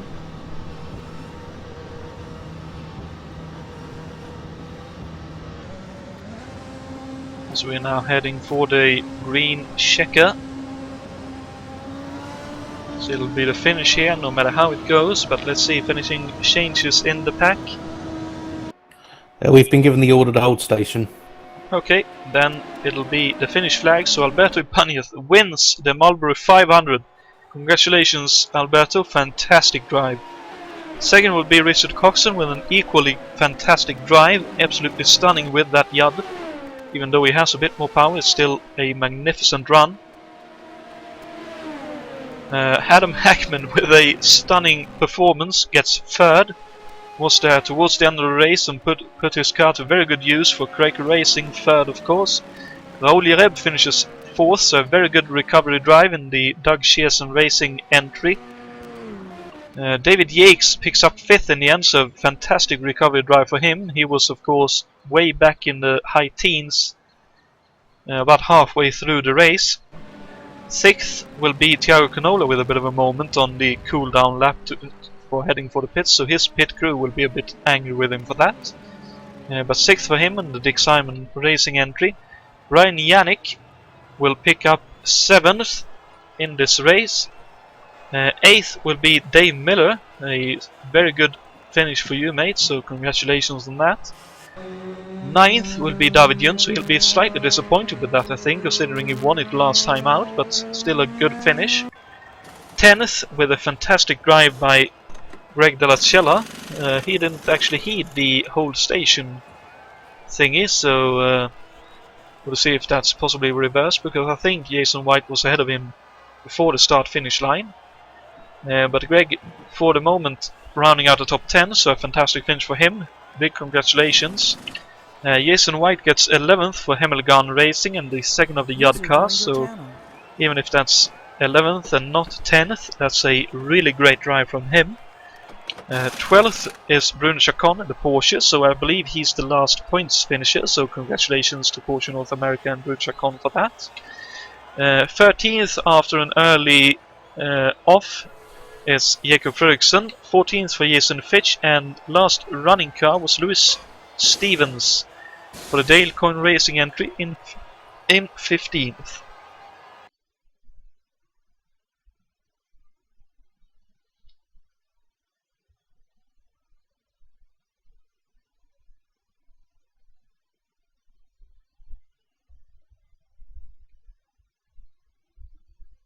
And we are actually joined now by Alberto. I didn't hear you coming in here. Big congratulations on taking the win. Thank you. That was a hard one, even if I clearly had the best car in the grid, which makes it really much easier. Well, but sure. Yeah, it was a hard race with all the restarts, man. It was absolutely crazy, because if you were too far away from the safety car, it told you were driving too slow. If you were close by, when it dives into the pits, it tells you that you are accelerating too early. That and several close calls, well, they were very hard racing, but slipstreaming is a nightmare here. User joined your channel. Thankfully, it's over. Alberto, congratulations. Hey, Jason, thank you. Fantastic drive, very well deserved. You must be on top of the world right now. Yeah, I'm really happy. Good. Well, this is not the 500 miler I wanted to win this year if I could choose. But I know, but yeah, but I'll take the win. It's great. So, yeah, great performance, and you did say it was difficult. Was there anyone you were particularly worried about on the restarts in the race, or was it pretty much everyone who was a bit of a... Restarts, like I said, are very complicated here. It's very easy to fall victim of the car behind, same as being the car in front when you have someone behind in the slipstream. So in these last laps, what was worrying me was that Richard, I wasn't able to shake off Richard, and he was able to get close as he wanted. I know that once the fuel tank started to get empty, my car was better than his, but that doesn't mean that it is able to break the toe and well, prevent him from passing on the outside in the last corner or something like that. So I was really worried, but then at some point he started falling back, and well, might be that at that point his setup, his car, whatever fuel load he had, wasn't working so well, or that mine started working, or that something that I tend to suspect he is much of a gentleman. That wanted to make it a bit easier for me. But well, I do know he whatever was case. happy enough to beat Canola, so I'd assume he gained points on all his championship rivals, so maybe that's why. Yeah, But the only sad thing I would say is that many people didn't seem to understand that this is a long race and you don't want to be constantly fighting for the lead in the top group. In other news, water is wet and dust is dry. Yeah. Yeah, I encountered a lot of that. People were just dicing for the sake of dicing, and meanwhile, the cars in front were, wait for it, getting away from them. You know, Yeah. Funny how that happens. I tried to go alone, but the problem is that my fifth gear was too long. I mean, the car could have been a bit quicker, but only with a shorter fifth gear. And then in the slipstreaming, I was redlining it, so I had to go with this. And when I was alone by myself, well, the car simply didn't work well. But since everybody was able to catch me as soon as they were walking in pairs, I think it doesn't really matter. So this is the right thing to do, was to put that fifth gear and stick with it. yeah, we definitely saw some engine issues, so possibly they went with a more aggressive gearbox setting. I think in some cases those were upshift issues for some people. Some people might have just been missed a shift on the on trying to get back to the restart. Oh, certainly, but I believe we had 3 engine failures, of which one was on the restarts and 2 others were not on the restarts. Well, I'm really tired, going to have a shower. Not champagne, because I have to work tomorrow. Someone has to run this country. So. Well, I wish I was there in Barcelona, Alberto, because I'd have a beer with you. But no, fantastic. Not in Barcelona, in Valencia. Oh, sorry, Valencia. Sorry, Barcelona. They are about to become independent, so. Oh, that's right. Don't go there. Okay. And don't open a business there. Yeah. All right. I mean, if they get it, I think it will be hard to get a beer there for some time at least until they set. I gotta talk to the card officials because they've got me scored in 11th place, and I clearly crossed the line ahead of Delicella. So I will be taking a screenshot and sharing this information with the stewards. But fantastic race. I'm thrilled that I was able to even finish in the top 10 with the Judd. And there was some good scrapping throughout. It was a fun race. Yeah, it was great fun to watch, and we have also been joined by David Junt. Unfortunately, the recipient of the last yellow, so to speak. But overall, it looked like you had a very good race going there, mate. Kind of, yeah. Well. Okay, sorry to interrupt you, but like I said, I must run now. Okay, time is tight for me now. So thank you for everything, for the podcast and all. Bye. Okay, take care, Alberto, and congratulations once again. User disconnected from your channel. Yeah, sorry, go ahead, David. From your channel. Well, I think it was certainly scary. I think one of the most interesting in terms of we had finally a lot of cars running, like in a 500 race, dicing for position. We were like nearly 15 cars at one point, and I was quite sure at one point it would go wrong, and it did go wrong like a few times, but yeah, I was just waiting for it to happen.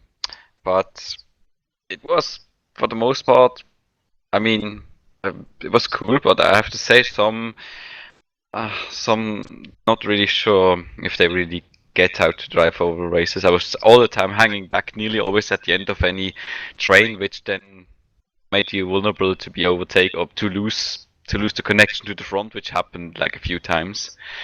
But each time we got close to pit cycle, a yellow came, so that really never really happened. But it was difficult, not to say the least. And yeah, the last thing that broke my neck and like the contention to the top 3 was when AMS said I was too far away after my pit stop and going too slow, which I think is a bit of bullshit since we were still going really rather slow, so I don't know. But then I decided to get more fuel and be nearly safe anyway. And from then on I was just like getting back to like fighting for a top 5 or something. Then I had the scary part where Brian and Janet keep pushing me like in a NASCAR race. I'm sorry, but I don't think bomb drafting is really the best thing in these cars, and I was like worried that I would lose the car at some point. And in the end, he got passed by the other guys, like David and Thiago, and then we were like going side by side, and then Brian washed out again once more in turn 1. I tapped his rear wheel, went up, and I already remembering what happened in Milwaukee with Mr. Griffith, so like, race over. And then I probably got the award for the highest somersault ever in an Indy car, and suddenly I was back on track. My steering was bent to the right side in like 20-25 degree. I thought it was just a puncture, so I went back to the pits and just replaced the puncture, and then noticed the steering wheel. I was like, oh yeah, at least it's just like going yellow to the finish, so I just keep the 9th place, which is, I think, already better than being retirement from the race. So tomorrow I will read the headlines in the local news. Swiss guy cheats death. It was definitely a wild ride in the end there, but again, congratulations on, congratulations on getting a top 10 finish, despite a couple of moments in the race. Yeah, thanks. I'm really fine with it. It was good. Okie dokie. Let's see, there's 2 things I want to do before we cap off. We of course have the trivia question and answer still to give out. So I notice Berlin has answered B. But again, the question was, which driver won 2 races in his kart career, with both wins coming at the Marlboro 500? Was it A, Scott Pruitt, B, Pancho Carter, or C, Scott Goodyear? What do you guys think? I'm gonna plump for B. Pancho Carter, okay. I'm just gonna go C. Scott Goodyear. Tire. Yeah. Okay. So yeah. So the answer to the question is actually C, Scott Goodyear, who won the Marlboro 500 in 1992 and 1994. He is, of course, the driver of the second Yud car this evening, the car that Jason White is driving. So he's in very good company in terms of the car, I would say. Yay. So, congratulations, David, on at least winning the trivia question. Because I think I remember Pancho Carter won like once in his career, so it wasn't him, yeah. Okay, and of course Scott Pruitt has won quite a few times during his illustrious career. Yeah, that was really guesswork, but I thought like, yeah, could probably been him.